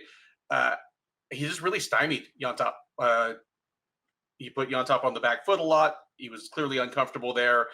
His volume kind of went away. He didn't give himself many opportunities to land with the power that he does have. If Borshov can do that to Llontop, Ruffy's going to do it way worse. Ruffy's almost a 10-1 favorite here. I'm never super comfortable with that when we're talking about two fighters as relatively inexperienced as this, but I get why it is. Ruffy so far has just been a machine on the feet, and Llontop hasn't given us any reason to indicate that he can survive that or get Ruffy to the ground. So if he can't do either of those things, the outcome feels kind of obvious to me. Llontop gets knocked out in the first 7 or 8 minutes of this fight. I'm going to say it happens in the first round. Just Ruffy and all those Fighting Nerds guys seem to be riding such a wave of confidence right now. I think he's going to come out hot. He's going to come out aggressive. He's going to start landing quickly. Llontop will start trying to throw back. He's not going to be as fast. He doesn't hit as hard, and it's going to get ugly quick. Give me Mauricio Ruffy by first round knockout here. Yeah, I definitely understand the hype behind Ruffy. He's a really fun guy. Obviously, a dangerous striker. I don't know about that big of a favorite though. The guy looked absolutely incredible in this UFC debut. So I'm not bashing the guy. The guy's very athletic. He's a good striker. He can fight at both stances. He has that kind of karate wide base, fast hands, accurate. He sets up his shots well with feints. He also likes to hand fight. He's got a great step back counter right hand, and we saw that in his last fight. It's a beautiful thing. He's good at timing his opponent's attacks. He's good at pulling his opponents into their power. He throws his right hand over his opponent's left hand, which I love. It's you never see it coming. It's such a dangerous blow. He's got good head movement, and that's why it allows him to do that. He needs it because he keeps his hands a little wide, a little unorthodox with that, and he keeps his chin high sometimes. He's got some spinning attacks. He's got a huge kicking game, hard body kicks, quick high kick. He's got serious power. He's got all wins by KO. Due to his bladed stance, is open to leg kicks. He's not much of an offensive wrestler or defensive wrestling, as you mentioned, and he doesn't have any subs on his record. So obviously, I would want to take him down. If I was cornering somebody, I'd be like, dude, get this guy to the ground. What I like about Llontop, he's only 25 years old, so he can make big jumps in improvement. He isn't a great athlete, though. He likes to fight at both stances. He's a pressure striker, got some high volume, slip and rip striker himself, works behind a good jab, nice straight right. He's got some power. He's got good kicks, hard body kicks, hard calf kicks. He will close the distance and grind in the clinch, land some shots inside, knees, elbows. He never really wrestles. So, I'd be surprised if he can get Ruffy down. He's a bad defensive wrestler. He does have a solid get-up game if he's taken down. He also has a good chin. I mean, the dude's got blasted a lot in his last fight and didn't stop coming. I mean, his cardio was going hard the entire fight. This is a really, really fun stylistic matchup. I think both guys are young, good strikers with good upside. I do think the line should be much closer. I shouldn't say much closer, but definitely should be closer.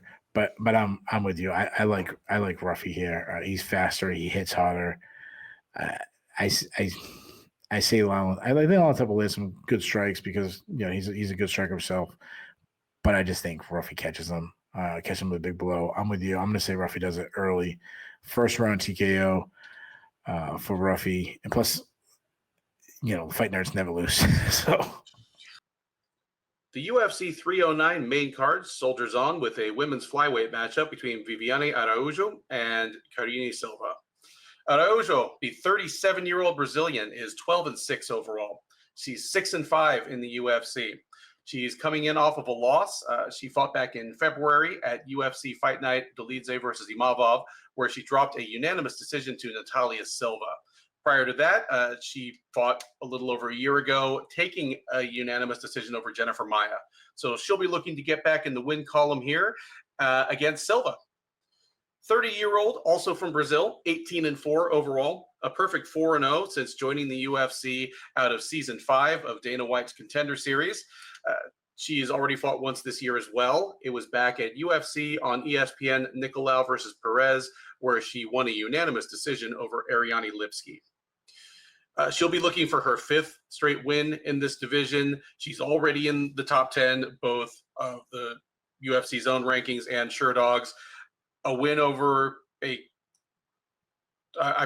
contender in Araujo here will certainly propel her into the outskirts of the title discussion herself, and she is favored to do so.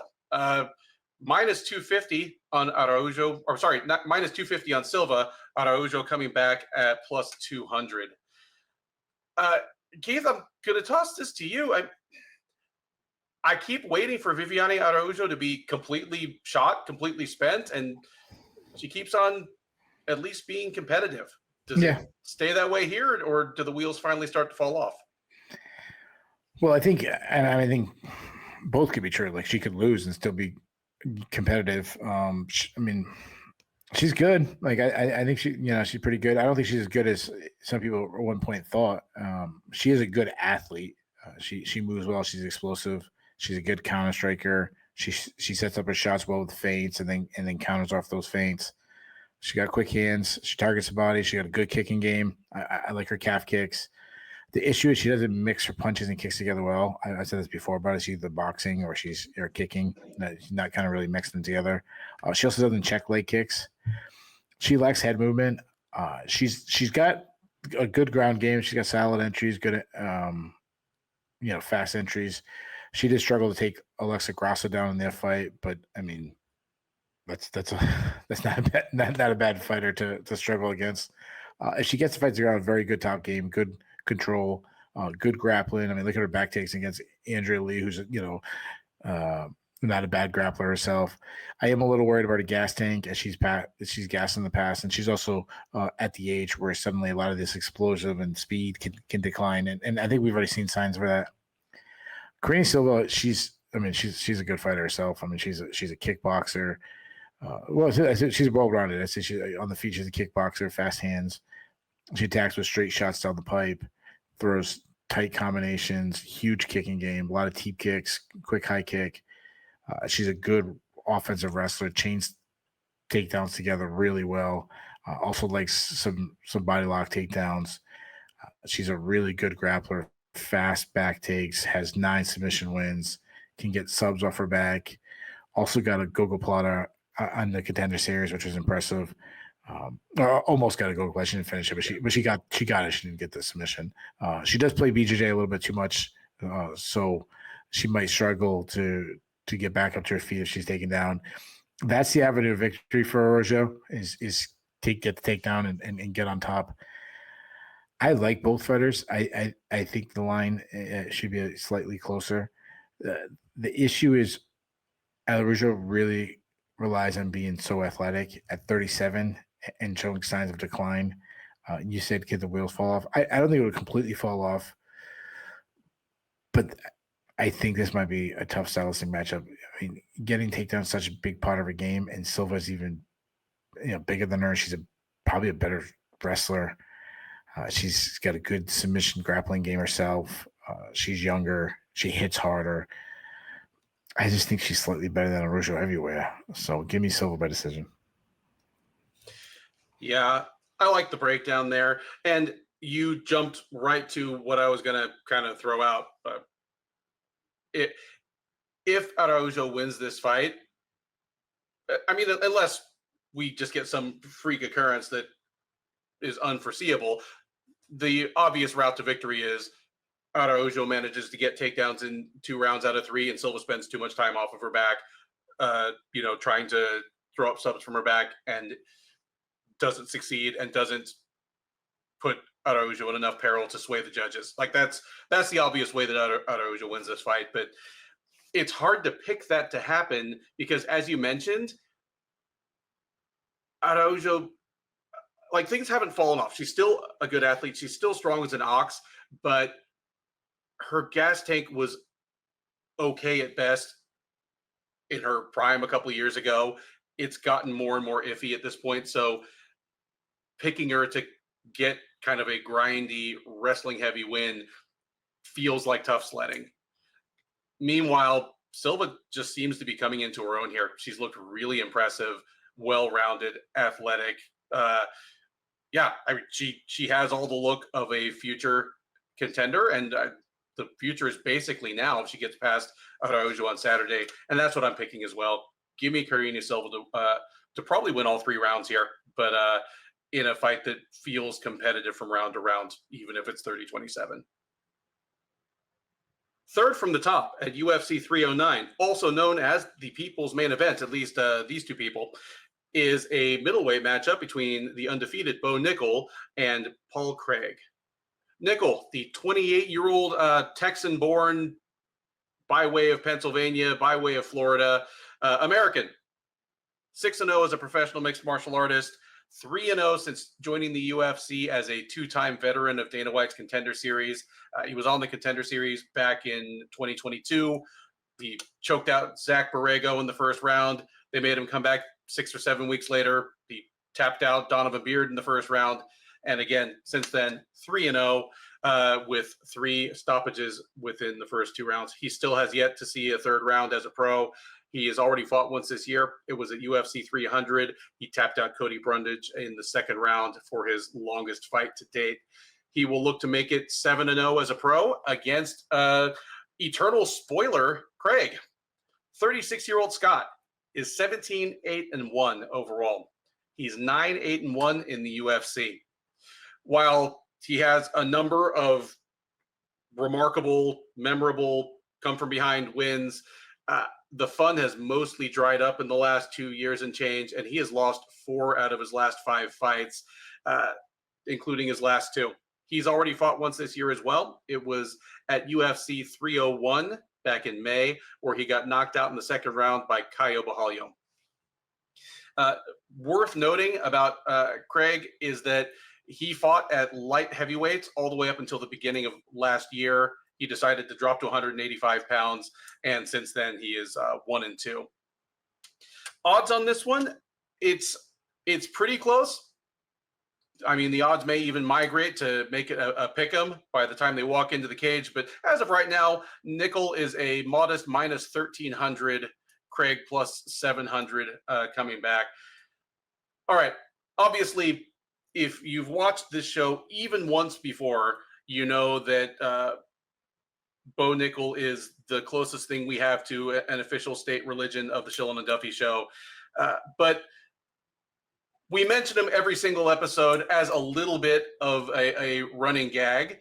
But I'll let Keith speak for himself in a minute. But as far as I'm concerned, the belief in him as an actual legit prospect and likely future title contender, if not champ at middleweight, is very, very real.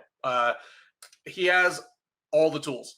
He is, if he's not the greatest amateur wrestler to cross over to MMA this early in his athletic career, like this at this point of his athletic prime, he's in the team photo for it. You know, he's a Hodge Trophy winner, multiple-time national champion, could easily have been an Olympian, could easily have been a multiple-time Olympian, if not for his own choices and happening to run into David Taylor at the wrong time. Unlike a lot of wrestlers, he has the type of wrestling style, the type of body, the type of athleticism that has transferred over seamlessly to mixed martial arts. I mean, it's not the same style, but it's when you think of somebody like Chris Weidman or Ben Askren, who went from being a very good wrestler to just seeming to pick up the submission part of the ground game instantly, that's Nickal. He's great athlete, fluid, flexible, powerful. We've seen flashes of his striking, you know, I mean, he's head kicking people, he's knocking people out on the feet. Granted, they are badly overmatched opponents at this point. The UFC has matched him very reasonably. You know, Jamie Pickett, Val Woodburn, Cody Brundage. You know, those are guys that you match your super prospect up against on the way up. Craig is the perfect next step because Craig should be horrendously overmatched in every regard. But you could say that about Craig every single time, and he has 9 wins in the UFC. So he is the ultimate trap fight, and here we get to see if he traps Nickal. I don't picture it happening, and here's the thing. Craig is going to be horrendously outmatched on the feet. He'll be taller and have longer reach than Nickal, but the difference in speed is just going to be ludicrous. The most obvious route for Nickal to lose this fight would be for him to just heedlessly dive right into a triangle or a guillotine. Like that's how Craig would win this. Or Craig catches him with some silly shot, you know, 1 in a million shot, pops on his back and chokes him out that way. But the thing is, Nickal could win this fight easily without taking Craig down. Like if Nickal wanted to get out there and again showcase his developing striking / try out his improving striking under live fire conditions, but in an environment of managed risk, the Paul Craig fight is it. Because Craig's striking is still ugly. I think I like Craig striking better than Keith does, but Keith is a better striking analyst than I am. So what we're really saying here is Craig's striking is still terrible. But he does try to make the best of what tools he has. He knows he's slow and has long limbs, and he doesn't give a shit if you take him down, so he throws plenty of kicks. Just he doesn't have the power to really give Nickal much to think about on the feet. Yeah, I've already talked longer than this fight's going to take. Give me Nickal by first round TKO, and I'm going to say he probably hurts him on the feet, chases him to the ground carefully, and finishes pounding him out on the ground. You know, it might be one of those things where he hurts him, scoops him up, drops him straight into side control, so there's not even the chance of getting triangled. But yeah, Nickal within the first 3 or 4 minutes of this fight. So a lot of times when Ben's doing the preview and sending over the stats to guys, I'm writing little notes to myself what I want to say.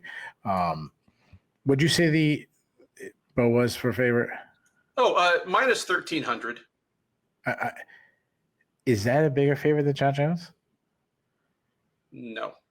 Yes, it is. Sorry. Nickal's the biggest favorite on the card. I should have said so. Yeah, Nickal's the biggest favorite on the card. The real question I was curious to see. Is Mauricio Ruffy is minus 900. Is Jones bigger or smaller than that? We'll find out in about half an hour.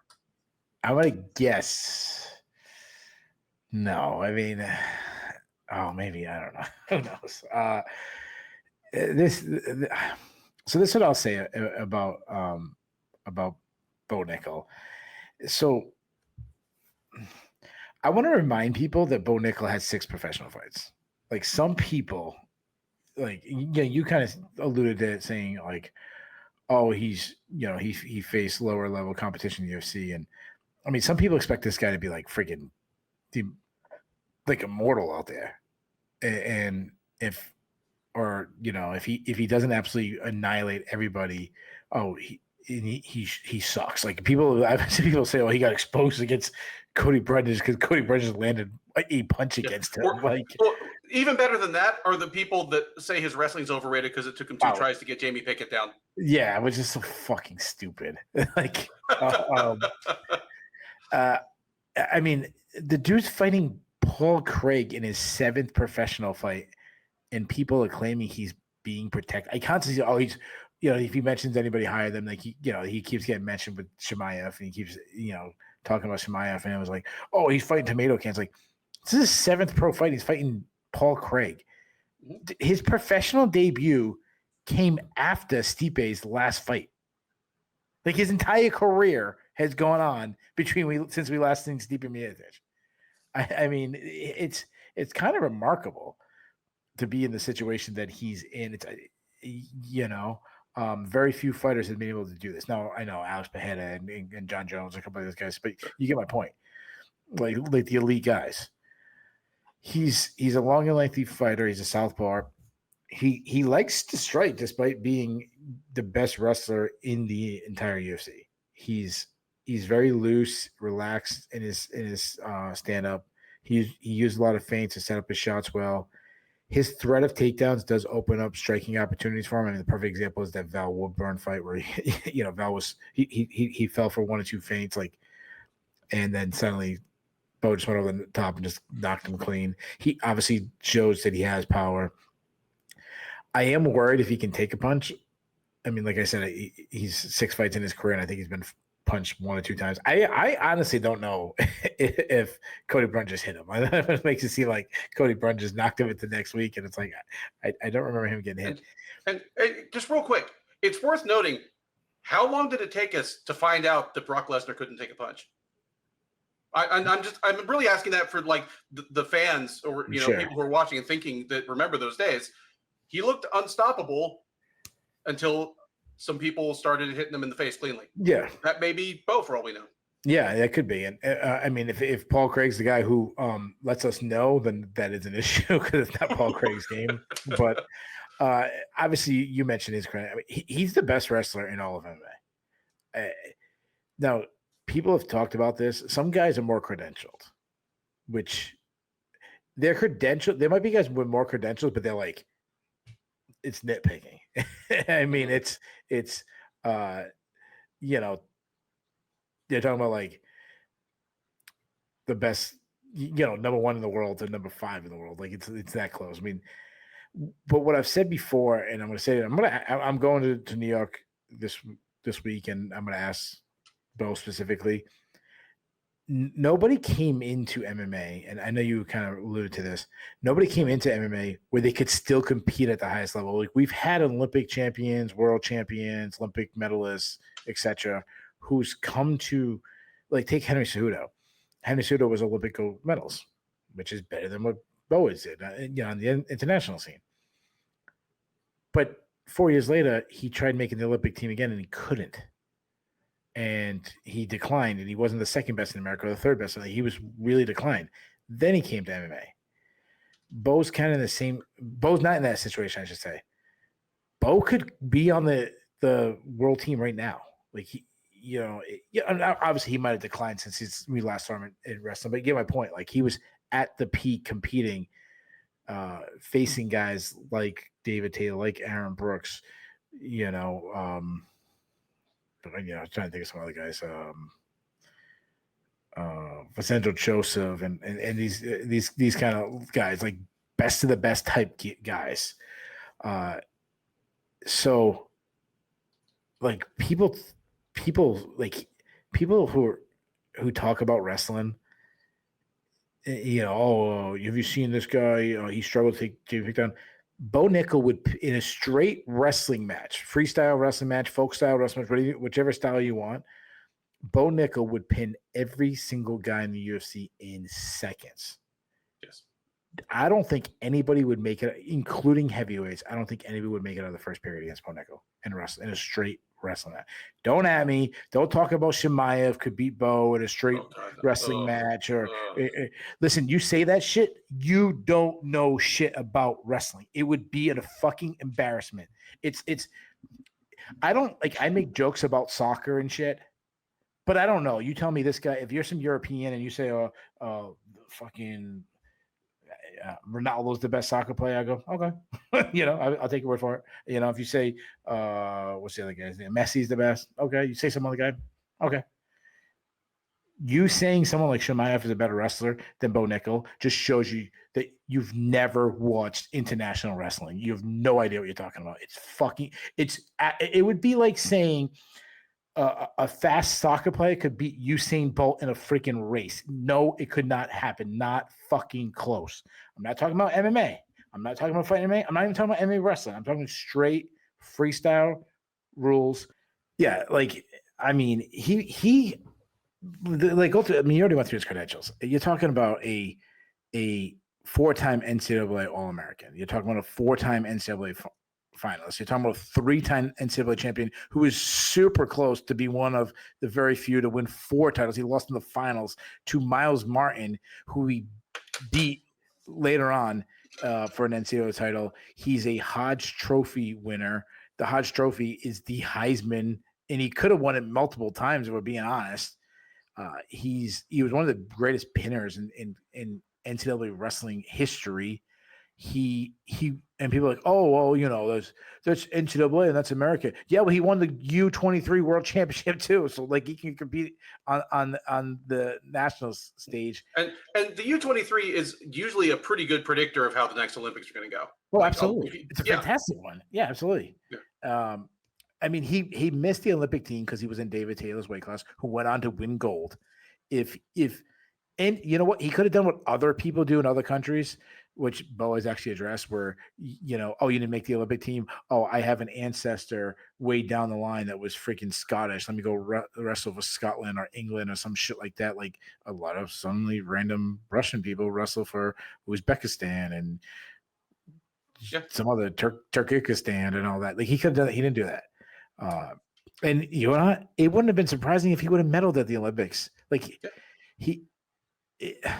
So Bo's style, he's not your blast through explosive Jordan Burroughs, Josh Koscheck blast through your hips. He's more of a shoot, miss a takedown, but I can get my long arms on your leg, cut the corner, create a scramble, and he's got to get you down. Look how he took Brundage, a D1 wrestler.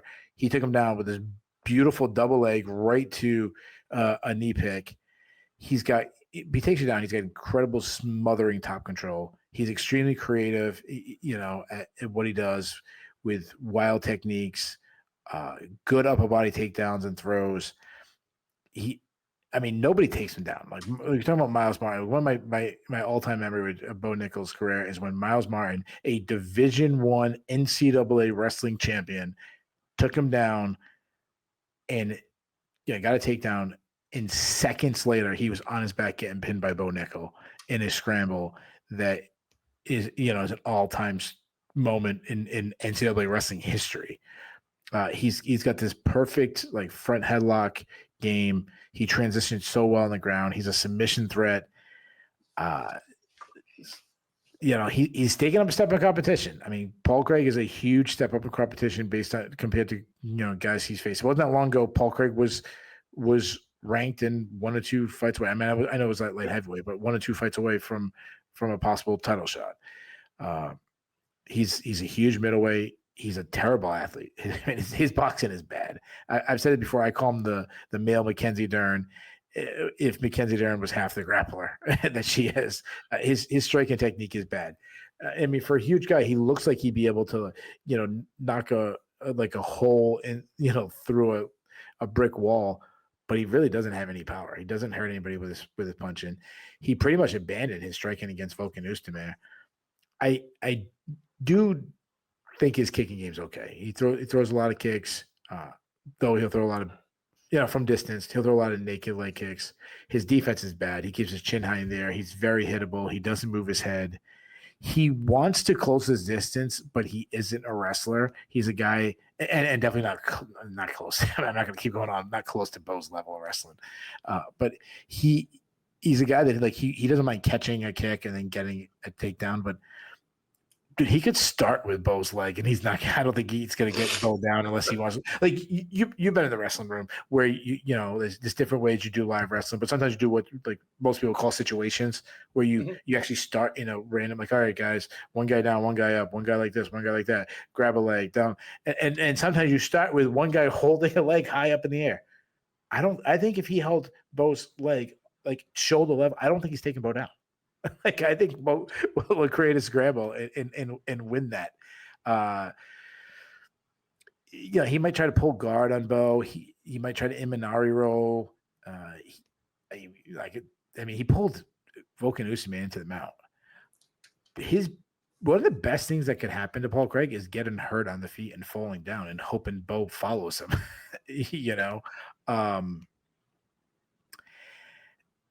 He can get subs everywhere. He has a submission threat. He'll get subs off the back. He actually prefers being on his back, but he has this Hoist Gracie feel to him. Back in the day where the bottom is his advantage, but I mean, it's not 1993 anymore. The one thing I will say about him, he's opportunistic. He can lose every minute of a fight and then find a sub anywhere. I mean, obviously the Ankalaev fight is a perfect example. He gets a submission with 1 second left. Every second of the fight, yeah. Yeah. The issue is he has taken a lot of damage over the years. His durability has faded. His athleticism has faded. I actually think he should have went back up to light heavyweight where he, can have a little more weight on. This fight goes to the ground on one condition. If Bo takes it there. If Bo is cocky and says, you know what, you're such a great grappler, I will challenge you in the grappling. And he might. It's not out of the realm possibility that Bo does that. The one thing you see interviews with Bo, you listen to his podcast, he seems like a very intelligent guy. Like he understands his strengths and concepts of fighting and understands a lot of the athletes he's going against. I think he's smart enough to why even give Craig a chance.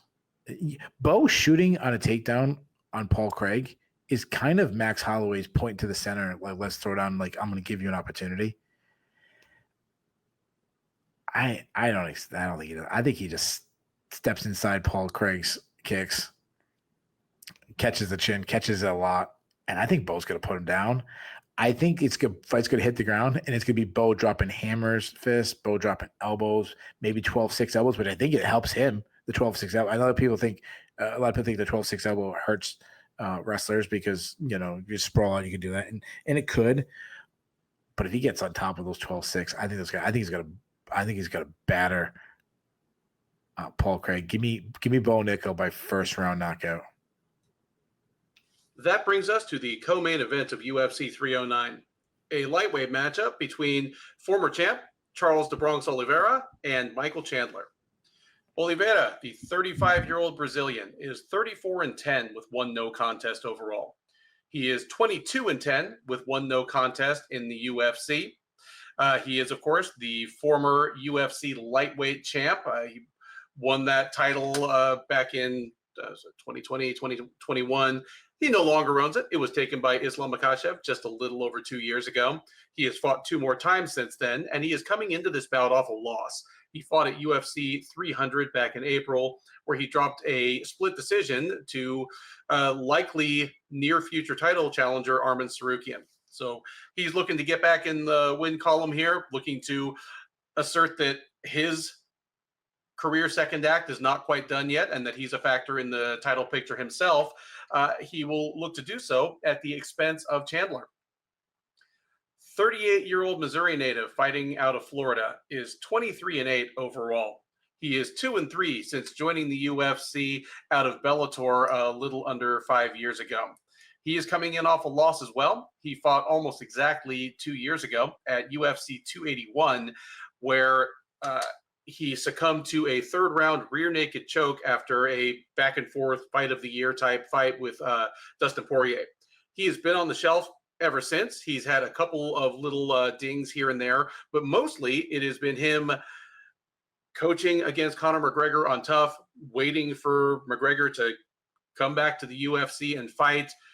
Chandler appears to have given up on that finally at some point this year, and thus we see him back in the cage. For what it's worth, this is a 5-round fight, and Oliveira is a comfortable favorite. He is minus 270, Chandler plus 220. One thing noteworthy about this whole card, we talked about it off the top.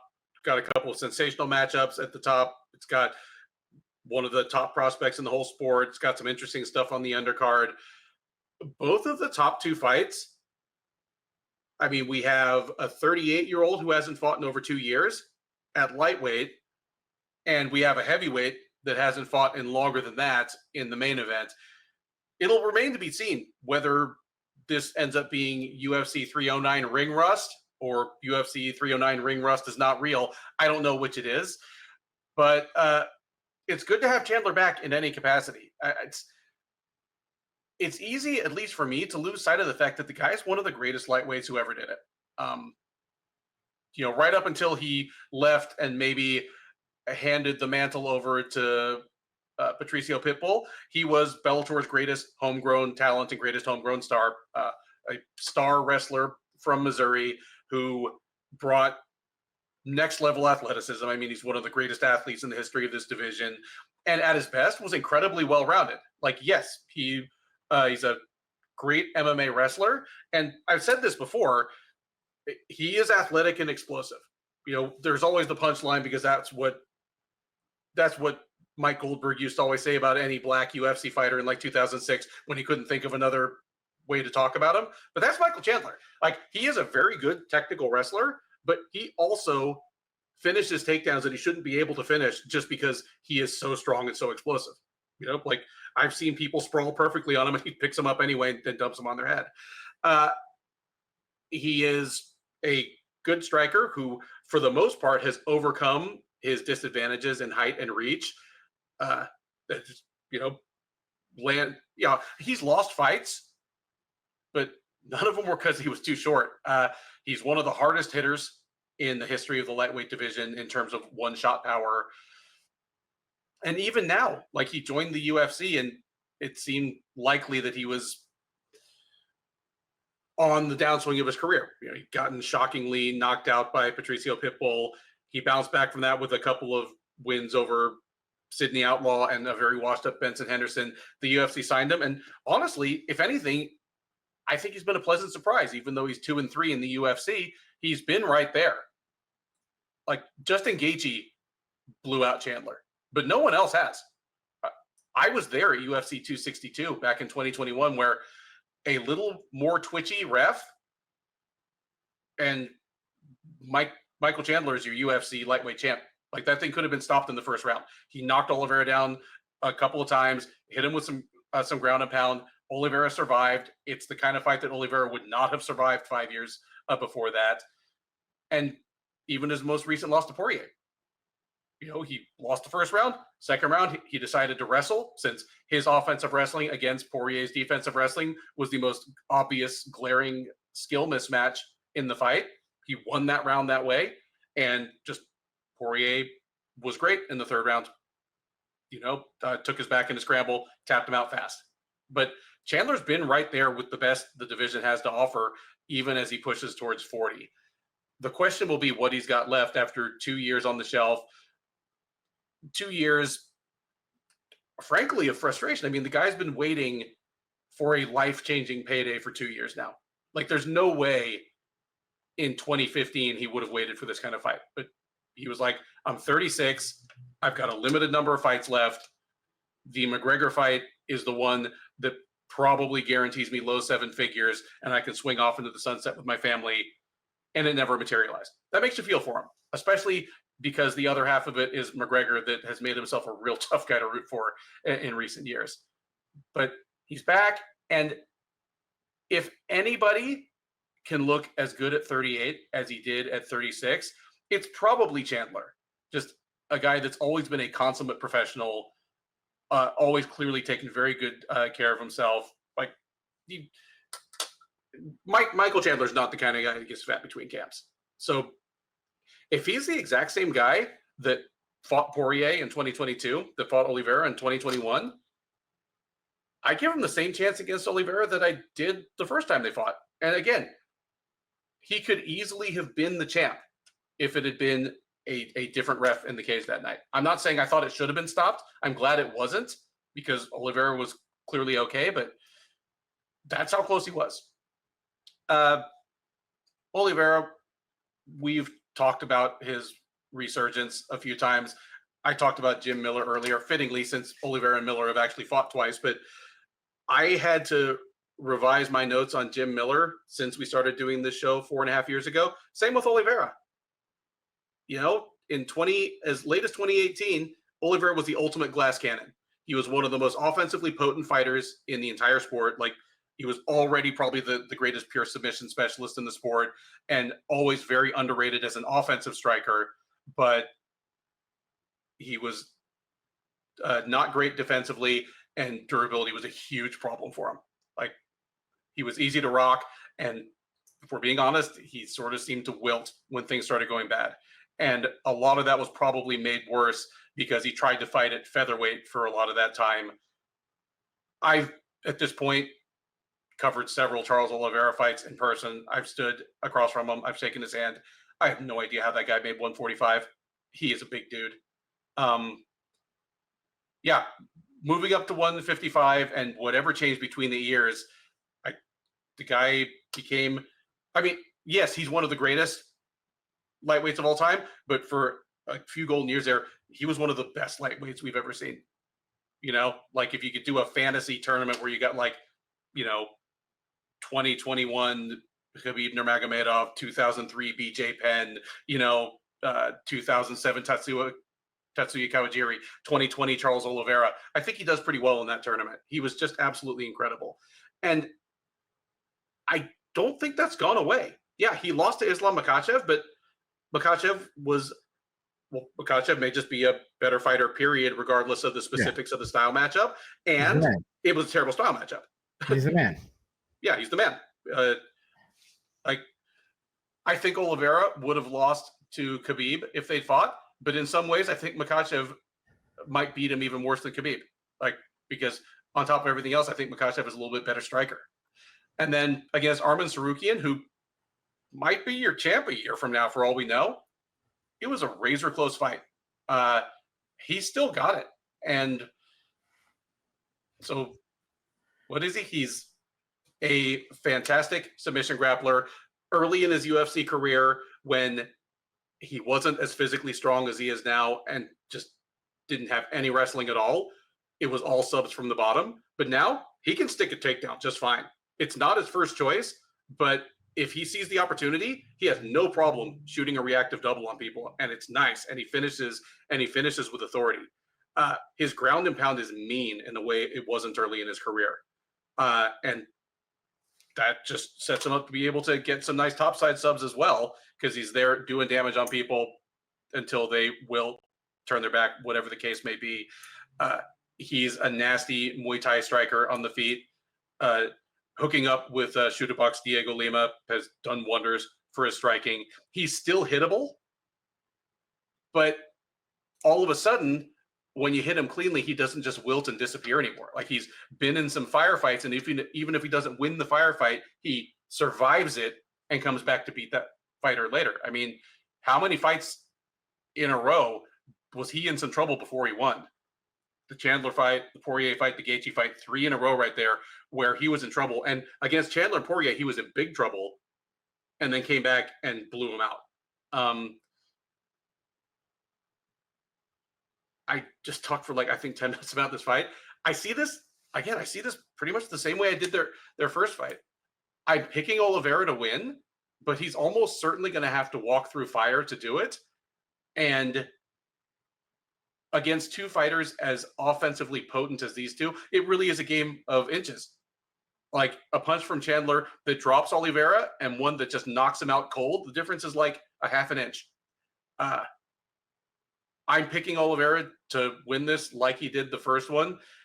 I think he won the first one by, it was second round TKO. He just caught him right as soon as the second round started and blew him out. I'm going second round finish here as well, but give me a submission. I'm going to say he gets him on the ground, takes his back in a flash like Poirier did and chokes him out. But I'm guessing that he's in serious trouble at some point before then, just because Chandler is so fast, so aggressive, and Oliveira is still hittable. So give me Oliveira by second round submission in a barn burner of a fight. Yeah, so like at the beginning of the show, I said that, I wish there was a co-main event that it was a title fight, and that this was third at the top. This wasn't bashing this fight. Like I love both these guys. It's a great fight. I agree with your assessment of both of them. Like Jonathan didn't have a long run as a champion. I mean, he had, I think, a couple. I mean, he had that weird title defense that wasn't a title defense, but if he was at a different period of time, he would have been a long reigning champion. Just it is what it is. He's a good athlete. He's long and lengthy. He's a high output striker, nonstop action, kickboxer. Who I've said before, he has deceiving power, and that's because he never really loads up. He kind of just tags guys really clean, short, tight shots, not a lot of tells. He's accurate. He works behind a good stiff jab. He follows with straight punches. He's got like these brutal power hooks that he lands. I mean, his left hook is just short, tight, great shot. He uses his check hooks to kind of keep his range and his power. If you tack at him straight up the middle, he's gonna hit you with step in knees. He throws because he throws a lot, especially like kicks and knees and stuff, because he doesn't care if you catch it. He doesn't care about getting taken down. Now he has a good kicking game. I mean, he brutalized Justin Gaethje with a teep kick. Defense is second to him. Due to his Muay Thai style, he's kind of like a stationary target, stands a little tall right in front of him. His opponent. He's been hurt a lot. And he's been hurt in pretty much every fight, but he has this like mental fortitude to not panic or anything when things are going bad. Finds ways to recover. He is open to leg kicks because of those long legs.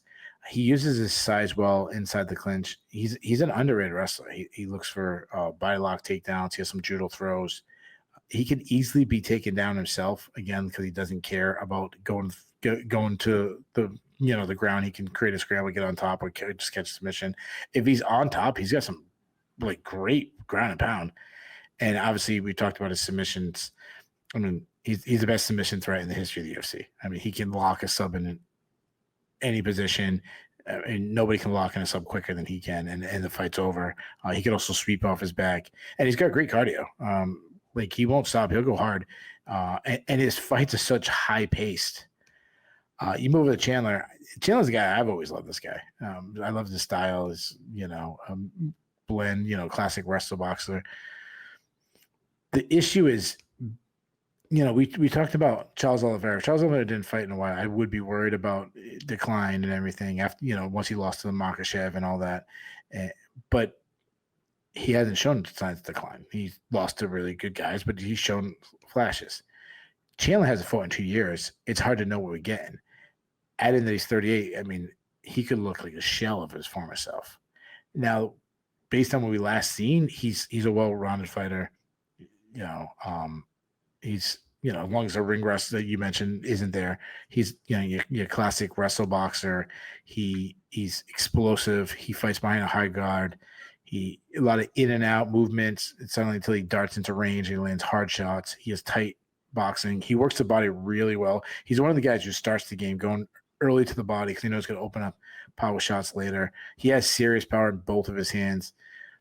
He's really good at keeping his base underneath him with proper footwork to land his power shots. He's very hittable, though, and that's because he's not the quickest at rechambering his shots, which is why he's been knocked out in the past. Like I always go back to like the Pitbull fight where he kind of caught him on the exit.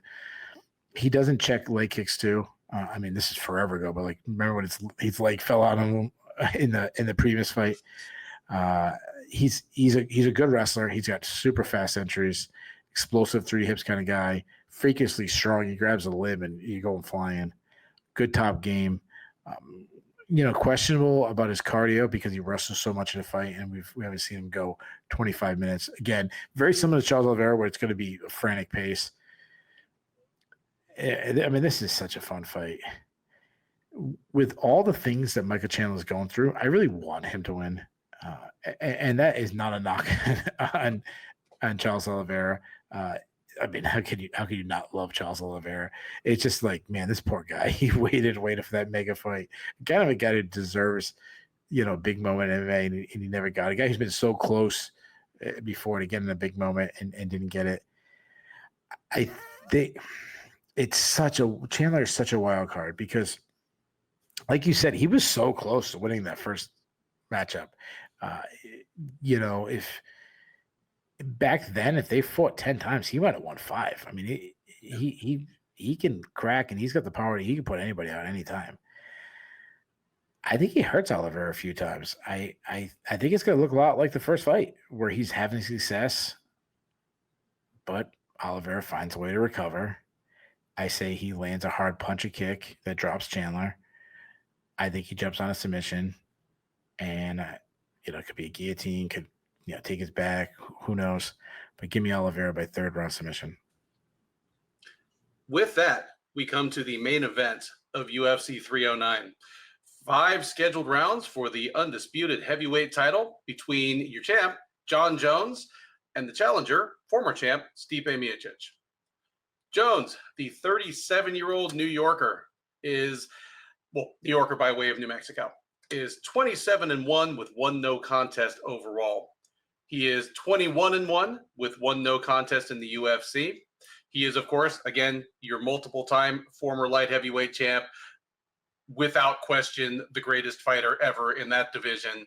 But most notably and most importantly for purposes of this Saturday, he is 1-0 at heavyweight in the UFC. He returned last March after 3 years away, moved up to heavyweight, took on Ciryl Gane and guillotined him in 2 minutes and 4 seconds, making it look laughably easy.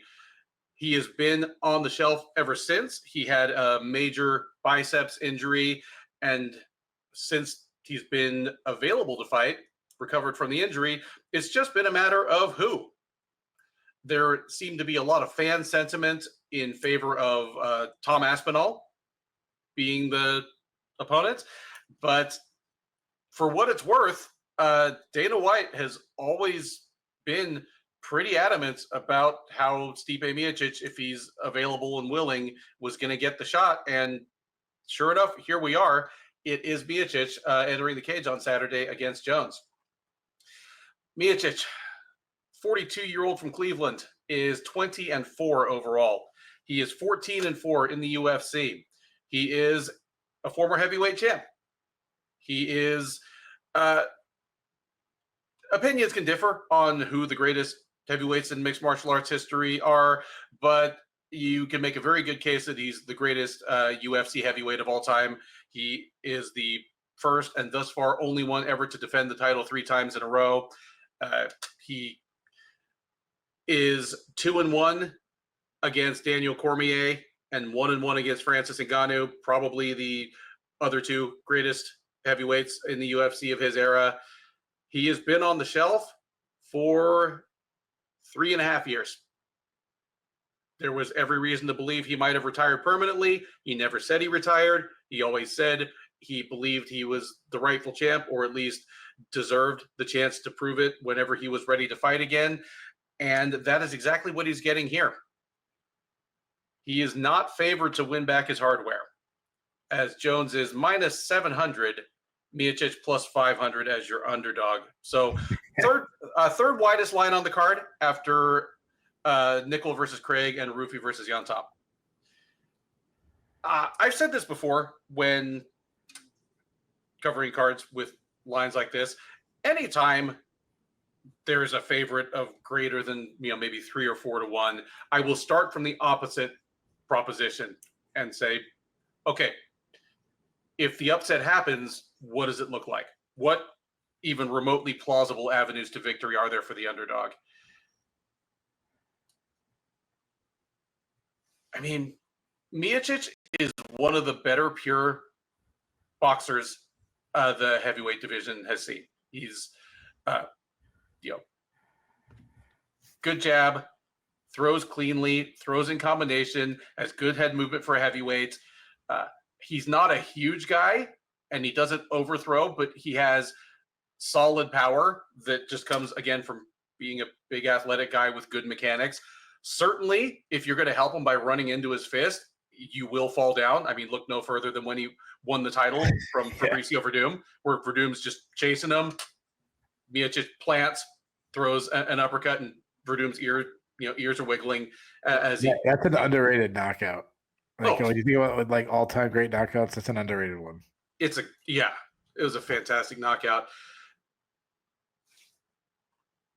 I mean, for me, if Miocic wins this fight, he would sort of have to thread the needle. He'd have to outbox Jones for 3 rounds out of 5 while staying upright. And Miocic is a former college wrestler. He's no Olympian or national champ or anything. He has been a very good wrestler at heavyweight for his entire career, and he's been equally willing to use it to stay on his feet or to take people down. I mean, he washed Ngannou the first time they fought because Ngannou couldn't stop his takedowns. He couldn't stop it. He couldn't take Ngannou down the second time, and he got brained. I mean, that's basically the difference. But so for Miocic to win this, because obviously it's heavyweight, almost everyone has power. I suppose Miocic could catch Jones with one huge punch, but that seems extremely unlikely. Jones has, for all we know, Jones might have the greatest chin in MMA history. Like, the guy, I'll talk about Jones in a minute, but stick a pin in that. Jones might have the greatest chin in MMA history. So it's probably unrealistic to say Miocic walks out, catches Jones with like a massive right hook and throws his hands in the air. And fantasy hasn't been hit by Elliott Tybura. Yeah. No way Elliott's saying like, well, he couldn't take one of my punches. And Ilya absolutely thinks that right now. And it's kind of charming that he does. Just give me Elliott Tybura and a step ladder against Jon Jones this set. Fuck it, the way that guy hits, it might be true. But yeah, I mean, Miocic as a smooth, solid, technical boxer and very good wrestler and anti-wrestler, he could beat Jones by outboxing him for 3 rounds out of 5 while staying on his feet. That seems like really, really rough sledding. And pretty much every other plausible outcome favors Jones. Jon Jones, like, the more we talk about Jon Jones, the more his career progresses along, the more times we see him fight, the more I just find myself comparing him to Michael Jordan. Like, when Michael Jordan, if you look at Jordan in like 1984, 85, when he first came to the NBA, like, he was this rail thin, explosive athlete. I mean, the thing he was most famous for early on was just huge dunks. And yeah, he scored 27 points a game, but defensively sound guys could stop him. Like, it wasn't, he scored 40 points one night, 11 the next night. Good defenders could infuriate him. Then you come back to Jones in 93, 94. He's put 15 or 20 pounds of muscle on, and it's gone from you can almost never stop me to just you can never stop me. Oh, and by the way, I'm now good at everything. That's kind of Jones. when Jones hit the Jon Jones is probably a UFC, better baseball player than Michael. Jones is probably a better baseball player than Jordan. Like when Jones hit the UFC, he was 6'4", rail thin, light heavyweight who was a shockingly strong guy for the way he looked. Like he looked tall and skinny, but he's, throwing Stephan Bonner and Andre Guzman all over the place. And his striking game at the time, it was almost the Oban St. Preux striking game where he just picked 3 techniques out of a hat and said, I'm going to be good at these. Like spinning, like spinning elbows and head kicks and like no jab. Like Jon Jones won the UFC light heavyweight title and defended it several times before he even really had a coherent striking game. Like he would just go out there, like reach out with his extended fingers, poke the other guy in the eye a couple times, throw some spinning elbows. And he always had the safety valve. 1, I'm impossible to hurt. 2, anytime I feel like it, I can clinch this guy against the cage, get double underhooks, tip him onto the ground, and elbow the living shit out of him. And Jones has come a long way since then. He's a much better striker now. Or, has a much more complete striking game that makes better and fuller use of his like super long frame. Up until the Gall fight, we thought his wrestling might be receding a little bit, but then he put away Gall like I put away my ironing board when I'm done with it. You just kind of fold it over and hang it up against the wall. What I was saying about Jones's chin. If you line up the 15 greatest light heavyweights of all time, it's Jones number 1, and he's beaten like 13 of the 14 others and just ran straight the hell through them. And almost every single one of them is a crushing hitter. Like Chuck and Tito are the only guys in the 20 greatest light heavyweights of all time that Jones hasn't fought. But like Rampage, Shogun, Randy Couture, but he's tough because he's like a tweener. Yeah. Mm-hmm. But people like Rampage, Shogun, Vanderlei. Yeah, he never Vanderlei. But he would kill all the guys. He would absolutely a prime Vanderlei versus Jon Jones. But let me come on. Yeah. Tito Ortiz, like come on. Yeah. Sorry. Your point remains. That in all those wins against Rampage, Rashad, Shogun, Cormier, all guys that hit really hard, you could argue that Jones has never even really been rocked. Like Alexander Gustafsson surprised him a few times in their first fight. Like Jones kind of like backed away blinking, but you never got the sense that Jones's knees were wobbly or he didn't know where he was. Like it's unbelievable how impervious the guy is to harm, and just when he is stung, how quickly he recovers. It's me picking Gall to beat Jones last year is one of the worst picks I've ever made in the history of this show. But in fairness to me, I did it too, man. Hey, in fairness to me, what we'd seen out of Jones recently that was disturbing was he had stopped taking the easy, obvious way to beat his foes, which is why people like Thiago Silva and Dominic Reyes had more success than maybe they should have. Like, why would you get in a leg kicking contest with Thiago Santos? Yeah, Thiago Santos, when that was almost the last thing he could do well at that point in his career. So I just figured, Gall is huge. He's going to be bigger than Jones. He's elusive. He's light on his feet. Yeah, I think he'll frustrate Jones. He didn't frustrate Jones. He poked Jones in the eye once, or no, he hit him in the groin once. Then, Jones literally folded him in half at the base of the fence. I don't think it'll be that easy against Stipe.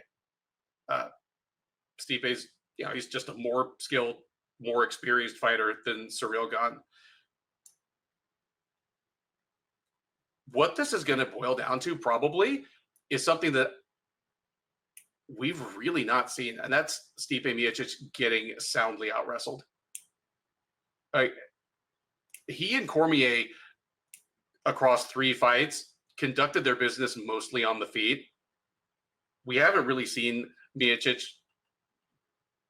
get out wrestled for any stretch, but I think we're going to see that on Saturday. Jones is, I mean, he's just such a good wrestler. He's the perfect example of your amateur credentials not really predicting how you're going to do as a mixed martial artist. You know, he was a very good junior college wrestler. But for a guy who's long and lanky like he is, he can shoot. Obviously, clinch takedowns have always been his bread and butter. And just with that long frame, he can, you know, get one collar tie, you know, grab a leg with the other hand. I think it's going to be too much for Miocic to deal with, especially considering that, yeah, Miocic has been looking pretty diesel over the last couple months, but it's likely that Jones will be the taller and the heavier guy in the cage. Yeah, I think that favors Jones pretty strongly, even if Miocic is just as good as he was 3 years ago. And if he's not, this turns into a blowout fast. There's plenty that I'm interested to see here. Like, I'm interested to see what the boxing looks like, what the wrestling looks like, what it looks like if Miocic hits Jones hard a couple times. But like I said off the top, all the likeliest outcomes in my mind end up with Jones probably taking Miocic down and Miocic having a hard time getting back up. I could see it being something like Jones takes Miocic down in the first round, like it's chipping away with ground and pound. Miocic is on the ground for like 3 minutes, finally gets back up, and Jones just lances him with a head kick like late in the first round. I could see it being something like that. But I think the operative dynamic here is going to be that as good a wrestler as Miocic is, Jones is just going to be too much for him physically. Give me Jones by, I'm going to say second round submission, but it'll be one of those things where Jones is just mauling him on the ground and it's a choose your poison type moment. So second round TK on the ground wouldn't shock me either. So I was thinking about Jon Jones sidestepping every like Tom Aspinall question and like saying the most ridiculous things about like, oh, he doesn't deserve it, he's a nobody and all this. That's so ridiculous. Like, did anybody ever deserve a title shot more than Tom Aspinall has? But I was sitting there and I was like, yeah, he wants to fight Alex Pereira, which does he really? But you know, he talks about Alex Pereira more than Tom Aspinall, and I'm like, somehow Jon Jones would weasel the UFC into bringing back Matt Hamill before he fought Tom Aspinall. Tell me I'm wrong. Nope. It'd be the equivalent of Liddell versus Horn too. They'd go find the man. Yeah. Now listen, I'm not one of those like, oh, calling Jon Jones scared. That's stupid. No. It's Jon freaking Jones. Like, but he views it as his legacy. It's too much risk and not enough reward because when you're number one, you're up on top. There's nowhere else to go. Like he doesn't fight. If some reason he retires right now, and he's like, I'm not fighting Saturday. I retire. He's the best ever. But dude, may I say real quick? That's not enough for him. Like, the unified rules have finally legalized 12-6 elbows, and there's part of him that wants to appeal his loss from like 12 years ago, just because it's still like just a little rock in his shoe. And it should. I mean, if you're virtually undefeated. And I don't feel too bad for him because he got disqualified and he has some murder, but he probably was on the right side of decision against Dominic Reyes. So I'm not going to be on the recap show because I'm going to be in New York in attendance. I want to say this about Jon Jones. Regardless of what happens, like, he can lose this fight, he can get knocked out. It doesn't change his all-time ranking. It's still, and when people bring stock like that, like, to me, it only enhances this point in your career winning. It only enhances your resume than like ruins it. What is amazing about Jon Jones is I understand the Michael Jordan comparison, and there is, and one thing you didn't like bring in, like Michael Jordan leaving the sport for 2 years, like there's that going on. I mean, different circumstances because Michael Jordan couldn't play basketball because of his gambling addiction, and I mean, sorry, he wanted to leave. But the bottom line being that his stats could be even sicker. Could be better. Yeah, it could be better. Can I put this out? This is for I'm not. I don't. There's nothing more annoying on planet Earth than like scrolling, like you're on the toilet and you're scrolling through social media or something like that, and you like a video of LeBron James versus Michael Jordan debate. Does it have to be debated every second of every moment of every day? Like I couldn't care less. But can I the pro LeBron? It's not pro LeBron, but Michael Jordan would have won 2 more championships. Michael Jordan came back that second season and did not win the championship. I just want to point that out there. So that do you want to argue one more? Okay, maybe maybe he could have won 7, but not 8. 8 is not in the question because he did lose. He came back and lost. So, anyways, just like everyone forgets that somehow. Anyways. No need to bring up like what was that freaking 1995 or some shit. What amazes me about Jon Jones, he's accomplished all these things, and when we talk about his legacy and say this is the last time we fight, when I always ask you how you gonna remember Jon Jones, my first memory would be like, all-time talent, all-time greatest fighter, beat everybody, did all this, but always gonna be part of it is his controversy, the running the law and the different performance enhancers and all that stuff. But also, this guy's the greatest of all time, and he took massive time off. Like, imagine what his resume would have been if he just was somehow, and I don't expect you to fight 4 times a year or 3 times a year for, 12 years, 15 years. Like, that'd be pretty impressive. But if he was just even more consistent, we wasn't going for 3 years at a time. Could you imagine what else he could have accomplished? Oh, like who else can be in a situation where Jon Jones be the greatest of all time in the sport, and still we might not have saw his prime. We might not have. I mean, hell, between the Reyes and Gall fights, if he just stuck around, imagine if he also had wins over like Blachowicz, Prochazka, and another one over Teixeira. Yeah, and Kalaev. Yeah, so yeah, I know.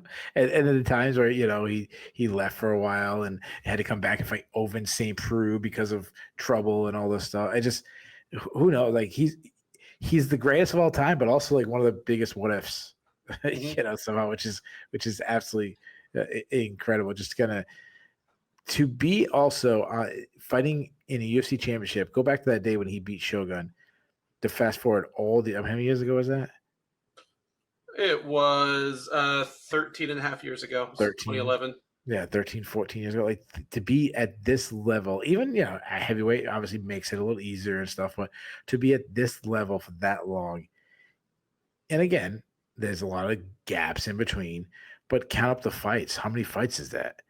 To still be fighting and win every single time and really have 2 or 3 close fights during that run at all. I mean, the Gustafsson fight, not as close as people pretend it was, but the first Gustafsson fight, the Thiago Santos fight, which was he actually lost the scorecard. The only time he lost the scorecard, which again I thought was a clear win for him. And then obviously the Dominic Reyes fight. That to me I thought was his closest. But if he loses that fight, say he even lost that fight to Dominic Reyes, that don't change my opinion one bit. I just want to point out how crazy that is. So let's get into the X's and O's of this fight. I'm not surprised that actually, I was complaining when someone's a huge favorite. This is actually about where I expected Jon Jones to be -700, -800, something like that. I mean, nobody's really given Stipe much of a chance. One thing I will say, like you said, how can Stipe win? And you said, just lands a perfect shot and kind of. And it is a tough feat going against Jon Jones. But one thing people are talking about is Stipe is how old he is, and that we might see a completely different, absolute shot fighter than we last saw him. Jon Jones is 37. I mean, he could easily decline too. Again, heavyweight's a little easier, but we could see a guy who's suddenly much slower. The one thing about Jon Jones is he's the master of pace. He sets a pace and everyone fights at that pace. He just has this like voodoo thing about him. He stalks foe, a very like controlled pressure fighter. Like he pressures with his footwork, his movement, but he never pressures with his output. He wants it to be slow. He wants you fighting off your back foot, but slow paced. It seems like every fight is this light sparring session with him, where he's just so in control. He's kind of flat footed. But he'll flow into different stances. No one really challenges them. He has this massive reach and he can land from the outside and nobody can get it outside. But even if you do get inside of him, he's actually a pretty good pocket boxer. He's not bad in there at all. That's because he keeps everything tight. He's actually very good at flowing, rolling with punches when you're getting hit, or he blocks really good with the high guard defense, keeping his head off the center line, deflecting shots with his arms and his hands, his forearms. He understands range so well. He's good at moving his head just out of range where he doesn't get hit. He has those long, rangy kicks. Doesn't have the best hand speed. I mean, he's not a really fast puncher, and he's never been a huge power puncher. Say that, say what you want. I don't think there's a single time he had one punch fight ending, knockouts. I mean, he has a good kicking game. He had the high kicking against Daniel Cormier, but he's never been like a Francis Ngannou. He's never had that kind of moment. But he's got a good kicking game. He's good body kicks, good teep kicks. He loves inside leg kicks. He'll throw out some, spinning kicks. He'll throw the Holly Holm side kick. He actually does. He does those like mean oblique kicks. Because of his long legs, he does have some of the biggest targets, just kicking his legs. I mean, that's something that Dominic Reyes had some success with. He may be the meanest fighter. Like I always talk about that arm wrench he did to Glover Teixeira, the oblique kicks he does to everybody, the accidental eye pokes that he's had. He's a good wrestler. He's got good entries. He uses his length and his arms to wrap up your legs. He's not this explosive through your hips kind of guy. He's more of like a get to the legs, misdirection, Amato style. Jason Nelf kind of did it that way. Bo Nickal kind of has a similar style to his wrestling.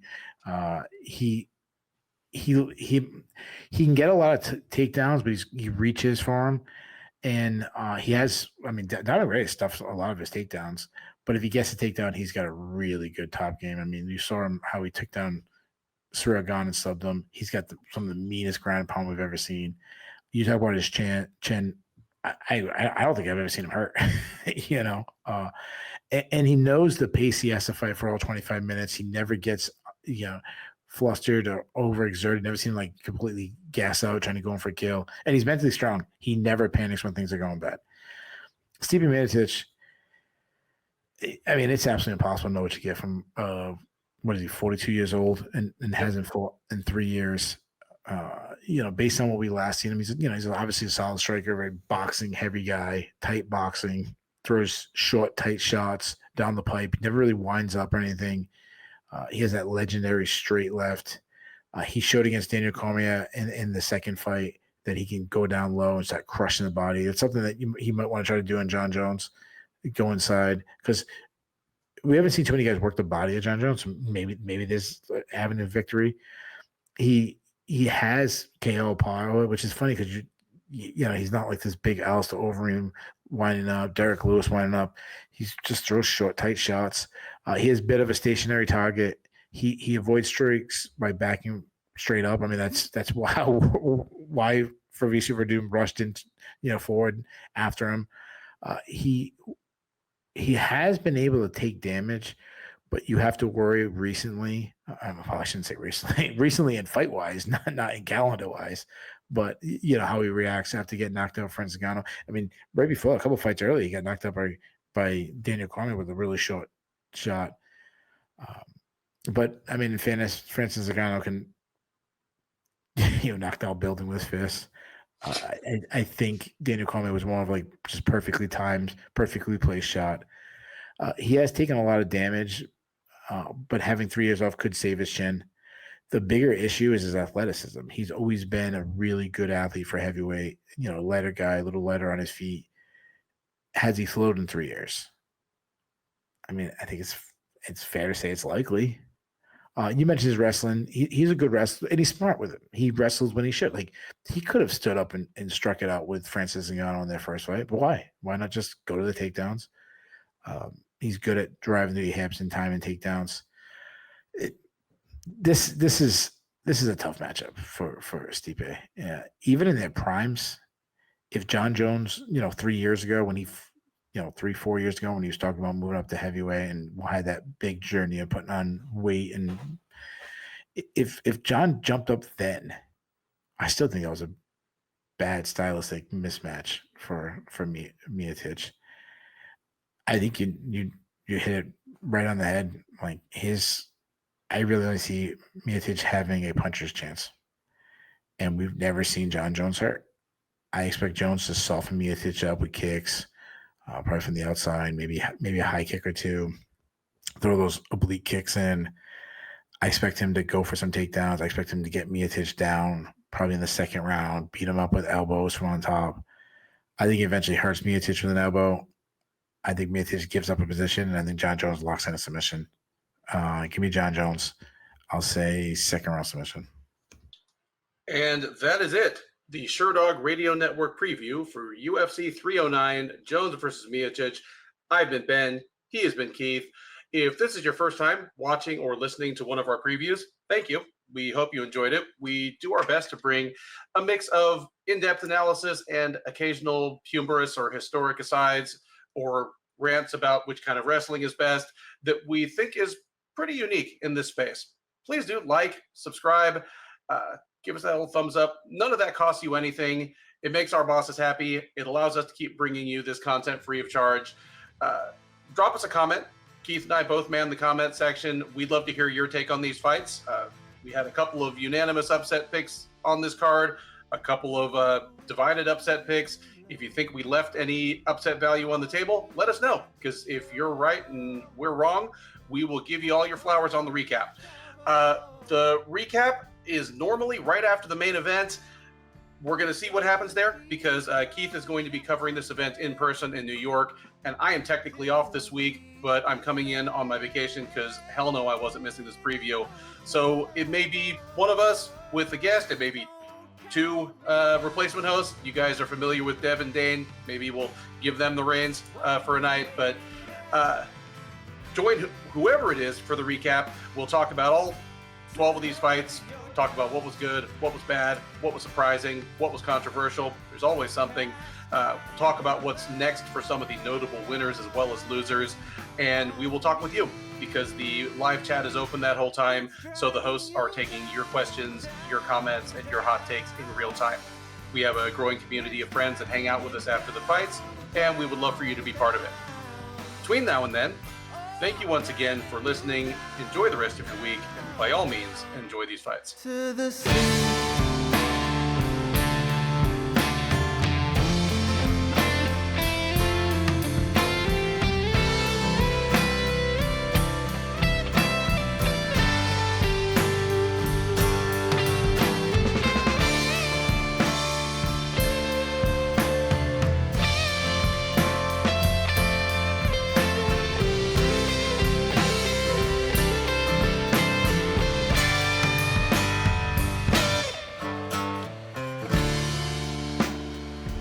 Make your bed of fairy tales while you're hunting